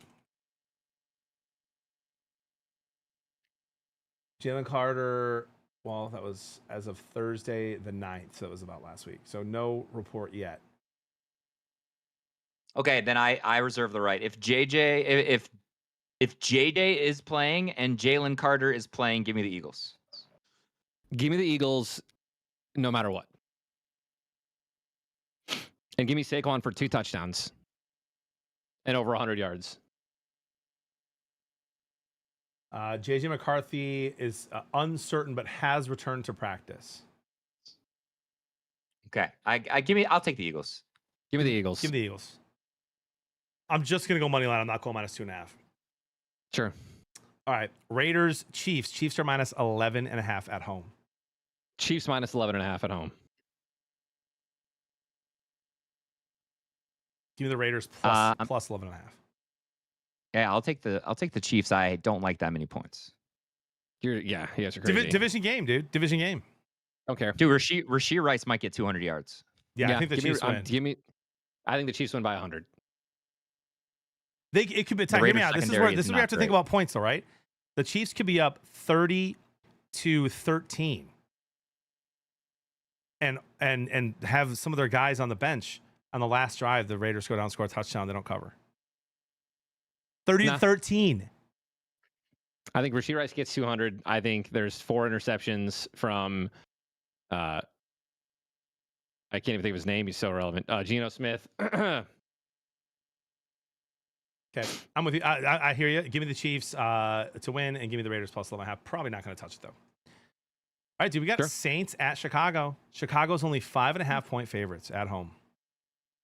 I don't like the points against the Saints because the Saints have been doing really, really good jobs of just covering and keeping it really close. Give me the Bears to win this. Give me the Saints plus 5. Maybe tease it to 5.5. You're telling me the Bears could be 4-2? Hmm? The Bears could be 4-2. They're going to be 4-2. And if the Lions lose to the Bucks, Lions will be 4-3, and the Bears will be ahead of the Lions. I mean, we've had hard. So I want to put something in your guys' head because Chicago's home, right? Yeah. Chris, you can put it in my. Saints have been playing very clean football this year. Correct. Like Spencer Rattler looks fine. Like they're a team that can just kind of hang around. And if you give them a drive, like at the end of the game, they could win. Hang on. Let's play a game. Like I don't think they turn it over twice against like the Commanders did. All right, let's play a game. You guys ready? Yep. I'm gonna name the regular season stats. Dang it. This honestly isn't that great, but I'm going to name the regular season stats, and then you tell me who's who. But you're already going to know because there's one significant thing. But we have passing yards, 1,217, 6 passing touchdowns, 1 interception, a 92 pass rating, and a 68.5 completion rating percentage. Who would you think that is? Josh Allen or Spencer Rattler? I mean, that's Spencer Rattler because we know that Josh Allen has a bunch of touchdowns. But like, if Spencer Rattler was throwing like 3-4 more touchdowns, like passing touchdowns, dude, he's right there. Like, yeah, he's taking care of the football. He only has one pick. He's taking care of the football, 1 interception. Here's Josh Allen, 1,400 yards. So he has 200 more yards than Rattler. He's thrown 3 more interceptions and 5 more touchdowns. But he's thrown 3 more. Like, so Rattler, Chris, you're absolutely right. Spencer Rattler is taking care of this ball. They are not necessarily super efficient on offense, but they're not turning the ball over. Right. They're not giving the game away. They're not giving the game away like the Patriots did 5 turnovers against the Steelers, and the only reason they lost that game, right? So right. So yeah, like you guys, like this is and think about how bad the Bears have been playing. The Bears have not been doing some of the little things. They're still getting those procedural penalties on offense. Dude, like I think the Saints can steal this game. So that's why I'm thinking harder on this one than I think you guys did. I think Chicago wins at home. So that's kind of Chicago wins at home. Saints plus 5.5. Yes, but I like Saints plus 5.5. I like what our friend Giggity Goo said. He said Bears have the Saints' old D coordinator. The players did not like him. And Williams and Rattler played together at OU. Rattler playing with a chip on his shoulder. I like the Saints spread. I'm going to go Bears in this one, I think. But I'm cheering like crazy for the Saints. For sure. We want the Saints to win this game. Love it. All right. We got Dolphins +3, Browns -3 at Cleveland. I love the Dolphins here. Yeah, like you know what, like +3 at the very least. Did you guys watch any of the Chargers game? I watched almost all of it. Yeah, I watched a lot of it. So the way they get A-chain the ball in space is like you just wish your team got your best player in space the way the Dolphins do. Like they should change their name to the Miami A-Chains. And I think that he gets it done against the Browns. Yeah, absolutely, Chris. I completely agree. I mean, you want to talk about check down central? Give me like what's his name? If Jalen Warren had 6 receptions against the Browns on the Steelers, give me A-Chance receptions here. Get this ball out quick. Multiple checkdowns to get it away from Miles Garrett. I love the Dolphins +3 here, right? Because the Cleveland has to score in order to win, and the Dolphins can put up points against good defenses. They have the Dolphins have put up points against every team this year. And Dolphins have a really good D line right now. Their D line's playing well. They're healthy. They're playing well. So yeah, I'll take the Dolphins to win and +3. Yeah, I like the Dolphins here, and I would not be surprised if this is like a Myles Garrett game, and we're all talking about how the Browns won handily. Just pray for Tua. Pray for Tua this week. Yeah, pray for Tua for sure. A lot of runs, a lot of checkdowns, a lot of quick outs. We got Panthers -1.5 against the Jets. Panthers all day long. $1 million on this. I might ask Jess. I might ask Jess to put $1 million on this game and then never sports bet again if I lose. Give me the Panthers. Give me the Panthers. Give me the Jets. Got to get a win. All right, let me play a game. When do the Jets get their first win? Right. The following week against the Bengals. Okay, so they got the Bengals or the Browns. They're not the Browns. They're not beating the Patriots. They're not beating the Ravens. They're not beating the. Dude, they could beat the Falcons in another fluke game. And then they got the Saints on the 21st. I mean, this has to be it, right? Is this it? No. It has to be this. Nope, they beat the Bengals. Maybe the Bengals. Okay. All right, give me the Panthers. They're not going 0-17. No, they're not. Panthers. All of us on the Panthers. Oh my gosh. I love it. They're so back. Our Patriots. We're so back. Patriots are on the road in Tennessee. Patriots are -7 against the Titans. Give me Patriots -7 on the road. I am out on the Titans forever. So give me the Patriots and the points. The Patriots, the Titans have now screwed me on multiple not covering the spreads. Give me the Titans +7. New coach, that new coach blood getting in there. Players excited. Dude, he got booed out of San Diego as the Chargers head coach. Booed out. Give me that fresh blood, dude. Titans +7, but I'll take the Patriots to win the game for sure. Patriots -7, maybe even tease it -14. Next. All right, we got Colts Chargers. Chargers at home -1.5. Somehow favorites. I'm so excited for this game. I'm excited for this game because who's what? Colts are +1.5. Yeah, give me the Colts to win. Dude. Colts to win. The Colts D line is nasty, and the Chargers O line is not. Yeah, they're hurt. Dude, this is one of those games where like if they don't have Herbert, like this is just a clear Colts win. But Herbert could win this game for the Chargers. The Chargers just haven't looked. They haven't looked like they've had a bunch of home field advantage at all this year at home. They haven't. They don't. They're just like the Rams. Yeah, and I think Jonathan Taylor could just have a day. Give me the Colts. Yeah, I like this matchup. I like this matchup for the Colts because the Chargers D hasn't been great. Like whose offense do you like right now more? The Colts or the Dolphins? Colts. Okay. So the Dolphins just put up almost 30 on this team with A-Chain and Waddle. And now they got to see Taylor, Pittman, every Warren. dude. We talked about their skill position players. You can't cover all of them. Yep.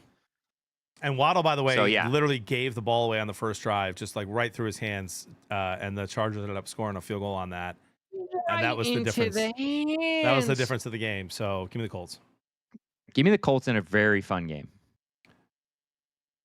I hope we all agree on this. Broncos are -7 at home against the Giants. Giants +7. Giants +7.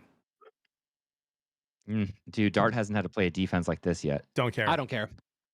Don't care. And Chris, I don't care. I don't care because Dart really hasn't been like sniping the ball. You know what I mean? He's not like he's not going to win. Dart hasn't been winning games by throwing dimes on tight coverage, right? Against Patrick Surtain, right? He's not. That's not how they're going to win this game, right? Wan'Dale Robinson might make some beautiful catches, might get open in some long plays. And that's the thing, right? This is going to be a messy game for the Giants to win this game. This has to be They just have to pressure Bo Nix. They got to pressure Bo Nix, but I'm saying on offense, it's just got to be one of those games where it's like they're running it down their throats with Scatterbo, right? They're getting 3-4 yards of carry. Jackson Dart's getting crazy, like extending plays like mad, right? Surtain can't guard someone for 12 seconds, right? And Dart's just sprinting around the field, running the ball, right? He's great. He's got a great accuracy on the run too. He's been dialed in. So like I love that. I like that. Give me the Giants +7. Yeah, give me the Giants +7. Give me the Broncos though. Yeah, I want the Broncos to win, but 7's a lot of points. And Chris, you said you don't think that Dart has played a defense like Denver. Well, Bo Nix is about to have a day with that defensive line for the Giants. I know. That's what I said. Yeah, I know. That's what I said. They can get home. Yeah. We got Commanders -1.5 against the Cowboys. Cowboys at home. Is Terry back? I don't even care if Scary Terry's not back. Give me the over in this game. 54.5. Yeah, give me the over in this game. I think this is like a 30-27. Same thing. Right. Same thing as that Panthers. I think Washington has a better offense than the Panthers, and I think Dallas is going to do, Commanders defense isn't great, and Dallas is at home. I think they'll put up points. I like the over. This is a good Javonte Williams game. Did you guys see what Dowdle just did? Yeah, I did. The Cowboys' run scheme is one of the best in the NFL this year. Yeah, this is gonna be like who has the ball last. Give me the Cowboys to win. Give me the Commanders. Give me the Cowboys, and I'm pretty sure CeeDee Lamb plays. Give me the Commanders. Yeah, I think he's gonna play too. CeeDee Lamb, Pickens, Dak's throwing well at home. I'm taking the Cowboys to win that +110. All right, we got Packers on the road against the Cardinals. Packers are -6.5. Give me the Packers. Give me the 6.5. Yeah, give me the Packers and the points, dude. I've just, you know me and the Cardinals, John. We have a bad relationship. I will be cheering like crazy for the Cardinals. I think the Packers win. Not touching the spread. If I was gonna, I'd take the Cardinals +6.5, just because the Packers every team keeps it close against them. This is a really good matchup for Golden and Jacobs. All right, we got Falcons. Falcons Niners. Niners are -2.5 at home. Dude, give me the Falcons. Sunday night. This is going to be a great game. Give me the Falcons. Is Brock back? Does it matter? I think Mac Jones is playing better than Brock was. That's true, John. I honestly feel like Mac Jones. That's recency bias. That's fine. Mac Jones is doing exactly what he needs to do. Right, which is what Brock Purdy did, but more exciting. Right. Last year. I agree. So, yeah, give me the Falcons, but I'm going to straight up say it with the spine of their defense out, with no Bosa, with no Warner. I think Bijan could just go crazy. So, if the Niners were healthy, I'd pick the Niners. Correct. Same, and I still think the Niners can win. Yep. All right, we have 2 Monday night games, which actually pisses me off. Wait, where is it? Coach, it's in San Fran. Okay. I did not realize that there were another. I hate these doubleheader Monday night games, bro. So the Lions actually. Yeah, I love it. But this one, John, they're like, oh, you're gonna want to watch. Yeah, these. they're good. They're good. So they don't overlap them. Finally, I love it. I'm glad. So we've got the Lions are -5.5 at home against the Buccaneers. What? Give me the Bucks +5.5. Give me the Bucks +5.5. Lions to win. So let me explain why. Let me explain why. We're -5.5. We're -5.5, bro. They know we're gonna win. Right? They know we're gonna win. They have Mike Evans, who is not going to be fully healthy, back. No Godwin, no Ibuka, he's out for the game. No Bucky Irving, a banged up O-line with Hutch and McNeil coming back for the Lions. I don't care. Yeah, I don't care. I do. Give me the Lions. They have Baker Mayfield, dude.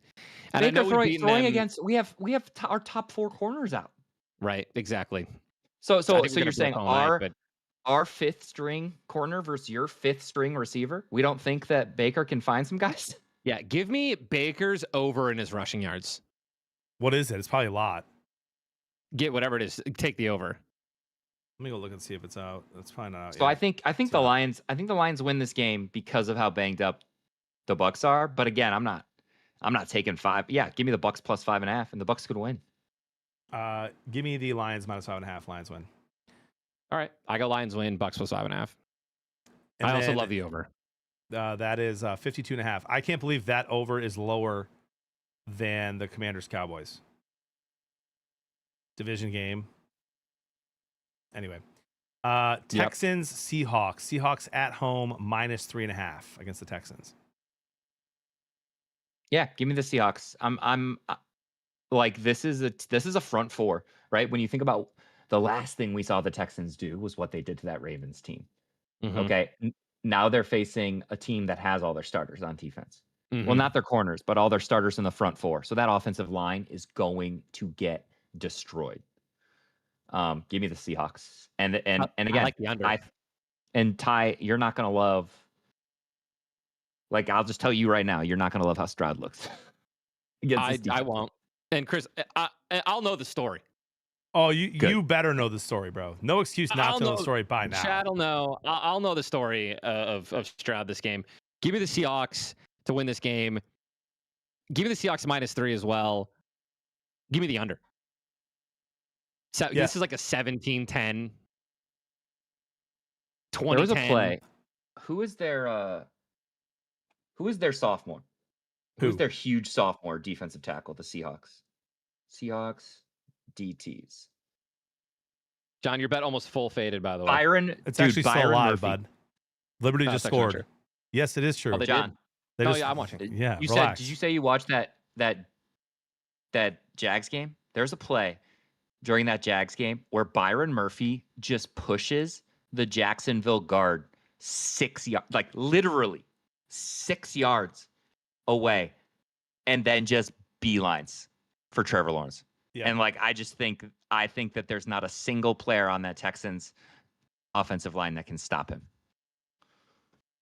Here's my thing with that. The only where like I could see the Seahawks winning this game by like 1 or 2, and Sam Darnold throwing like 3 picks against this defense.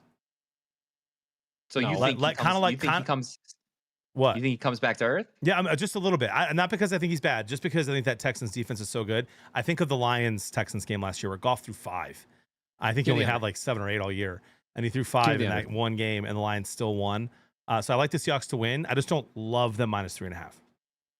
Okay, I do like the under, Ty. I do, and give me the Hawks. By the way, JSN is probably outside of St. Brown and like Chase when Burrow's healthy and Jefferson when he has a quarterback throwing to him. JSN's like one of the most exciting guys to watch right now. And Puka Nacua. Yeah. Absolutely. He's incredibly fluid. Like if you just watch him run routes, it's almost like he never changes speed. Like he'll Yeah. cut and he'll still be going the same speed, and you're just like, wait, what? Yeah, it's wild. He's a beast. All right, guys, that's our game-by-game predictions for this week.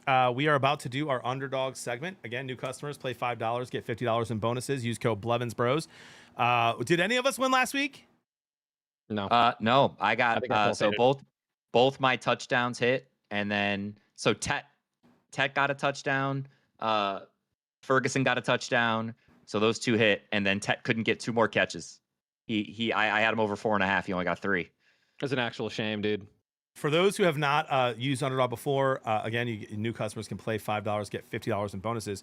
You pick higher or lower for passing yards, receiving yards, rushing yards, passing touchdowns, player props, and they call them your champions, whoever you pick. And you can the app is super user friendly. You can use the desktop as well, which I actually prefer because you can like see everything even more. But we're each gonna come up with a 3-leg play, highers and lowers. And you can let us know which Blevins Bro you like the most, or whether you're going to tail us or not, which one you would be most likely to tail. You guys ready? Yeah. All right, we'll go Chris, Ty, and I'll go last. Okay. So my first 2 are going to be player props from the Thursday night game. So we have something to get excited for if these both hit. Okay. Chase Brown, I think, has a single game with 50 rushing yards this year. He only had 9 attempts on Sunday against the Packers. And now he goes up against a Pittsburgh team who just allowed Judkins, one of the best runners in the league this year. He held him to 30 yards, right? On 13 carries. this is a team that tends to abandon the run early, right? It's a Thursday night game, so anything can happen, right? But give me Chase Brown under lower than 45.5. Rushing yards, give me. I do think this is a big DK game, and I think I love when a player has a prop and they can get it in one throw. Okay. Yep. DK's line right now is set at 58.5 against just a bad secondary. They're not like as awful as they were last year, but they're bad. So I think that Rodgers is going to take his shots to DK. So I'd like him to go higher than 58.5. I think that that's a really friendly line. And then, dude, he's just on a roll, but I'm going to skip over that game. And then my other favorite one, is it even posted? The problem is, guys, a lot of my favorite plays aren't posted yet. Yeah, so this player's not posted yet. I like Javonte Williams to get in the end zone, but he's not there. Yeah, he's not. He will be by tomorrow or Thursday. You can check it out. Yeah. So then my last one will be, yeah, I think the Rams are going to have to turn it around. They need to do something different. And when they run the ball in the red zone, they are much more successful than when they pass the ball. Give me a Kyren Williams higher on his touchdowns. And so, quick recap, guys. I know I like to give kind of my reasons for each one. I have Chase Brown lower than 45.5 rushing. I have DK Metcalf higher than 58.5 receiving. And my final play is Kyren Williams higher than 0.5. I think he gets in the end zone. So, fun fact before Ty goes, Chris, for the first time, I think, all year, you and I have one of the same plays. I'll share it when it's my turn. Go ahead, Ty. All right, guys. Listen, if you were to tell me against this Chiefs defense, and just the way they play consistent, they play well, and with how Geno Smith's playing, I'm gonna tease this man under 1.5, lower than 1.5 touchdowns, passing touchdowns. Geno Smith against the Chiefs. The Raiders are terrible. Geno Smith, no. That's my first play. Second play, Cam Scatterbo, dude, going up against this Broncos defense. He averages about 50 rushing yards, 55 rushing yards a game. His over right now is at 56.5. So give me Cam Scatterbo lower than 56.5 rushing yards against the Broncos. And in the same game, give me Bo Nix over or higher than 15.5 rushing yards. I think Bo is going to be running for his life that game, and I think he's going to have to run a lot to win that game handedly. I like that and one. That is my play. I like that too. So Geno Smith, you have to tease it lower because it's at, I think his line is at 1 touchdown. So Geno Smith lower than 1.5. I think it's like 0.8 is the odds times odds, and then Cam Scatterbo lower than 56.5. Bo Nix higher than 15 rushing yards. All right, I like it. I like it. Here we go. I've got 2 of my plays are from the Thursday night game. So give me the same as Chris. I'm on DK Metcalf higher than 58.5 receiving yards. He might get that in the first quarter. So I'm looking forward to that one. Aaron Rodgers higher than 218.5 passing yards. Ooh, okay, you're double dipping. I'm double dipping a little bit. I think. Listen, here's my reasoning. By the way, so Steelers schedule. The Steelers play the Bengals and then they play the Packers. The Packers have done a pretty darn good job against the run this year. And so I think you're going to see the Steelers try to do as much as they can through the air against the Bengals to get ready for their game at home against the Packers the following week. Rodgers is going to want to beat Green Bay more. That's the game he's had circled on his calendar all year long. He'll never admit it until the game's over. But give me Rodgers higher than 218.5 passing yards, DK higher than 58.5 receiving yards. And then this is a little bit of the opposite of Chris. I think Stafford gets back this week. Give me Stafford higher than 1.5 passing TDs. I think he throws 2 or 3 passing touchdowns, maybe even one to Kyren Williams. Listen, his arm is the best weapon they have on that team. Even if he's a little bit hurt this year or maybe not the same, I still think he's a guy who's going to get it done. And I think that game is going to be pretty high scoring. So give me Stafford higher than 1.5 passing TDs. So that's, again, Aaron Rodgers higher than 218.5 passing yards, DK Metcalf higher than 58.5 receiving yards, and Stafford higher than 1.5 passing touchdowns. $43 wins you $174. That's fun. Juicer, And then do we want to? Maguser. Do we so- want to pick our spreads? Yep. So thank you, Underdog. New customers again, play 5, get $50 in bonuses. Use code Blevins Bros and let us know who you're tailing. Underdog. Now we are going to do our spreads pick, and then Ty is going to give us. Oh, I'll do my don't overthink it right now. This is You're gonna do that first? yeah, I'll do it first. Give me the Packers to beat the Cardinals. Give me the Patriots to beat the Titans money line, and then I'm doing less than 4 legs now, if I can. And just give me the Panthers money line to give this odds a little bit of a juicer. Panthers to beat the Jets, plus 200. Hold on. I need to just say that one more Packers, time. I call it the don't overpink it. Panthers, Patriots, Packers. Give me the P's, baby. Gosh, I hate doing that though, bro. I'll be cheering so hard for Arizona. I like it though. I like it, Ty. All right, let's each Thank pick you. one spread for the games this week. No teasing. Yeah. Give me Miami plus 3. Ty's I taking. lied. Give me the Patriots minus 7. Okay. No. Yes. Yeah. Okay. He said it. Ty's on the Patriots minus 7. Chris.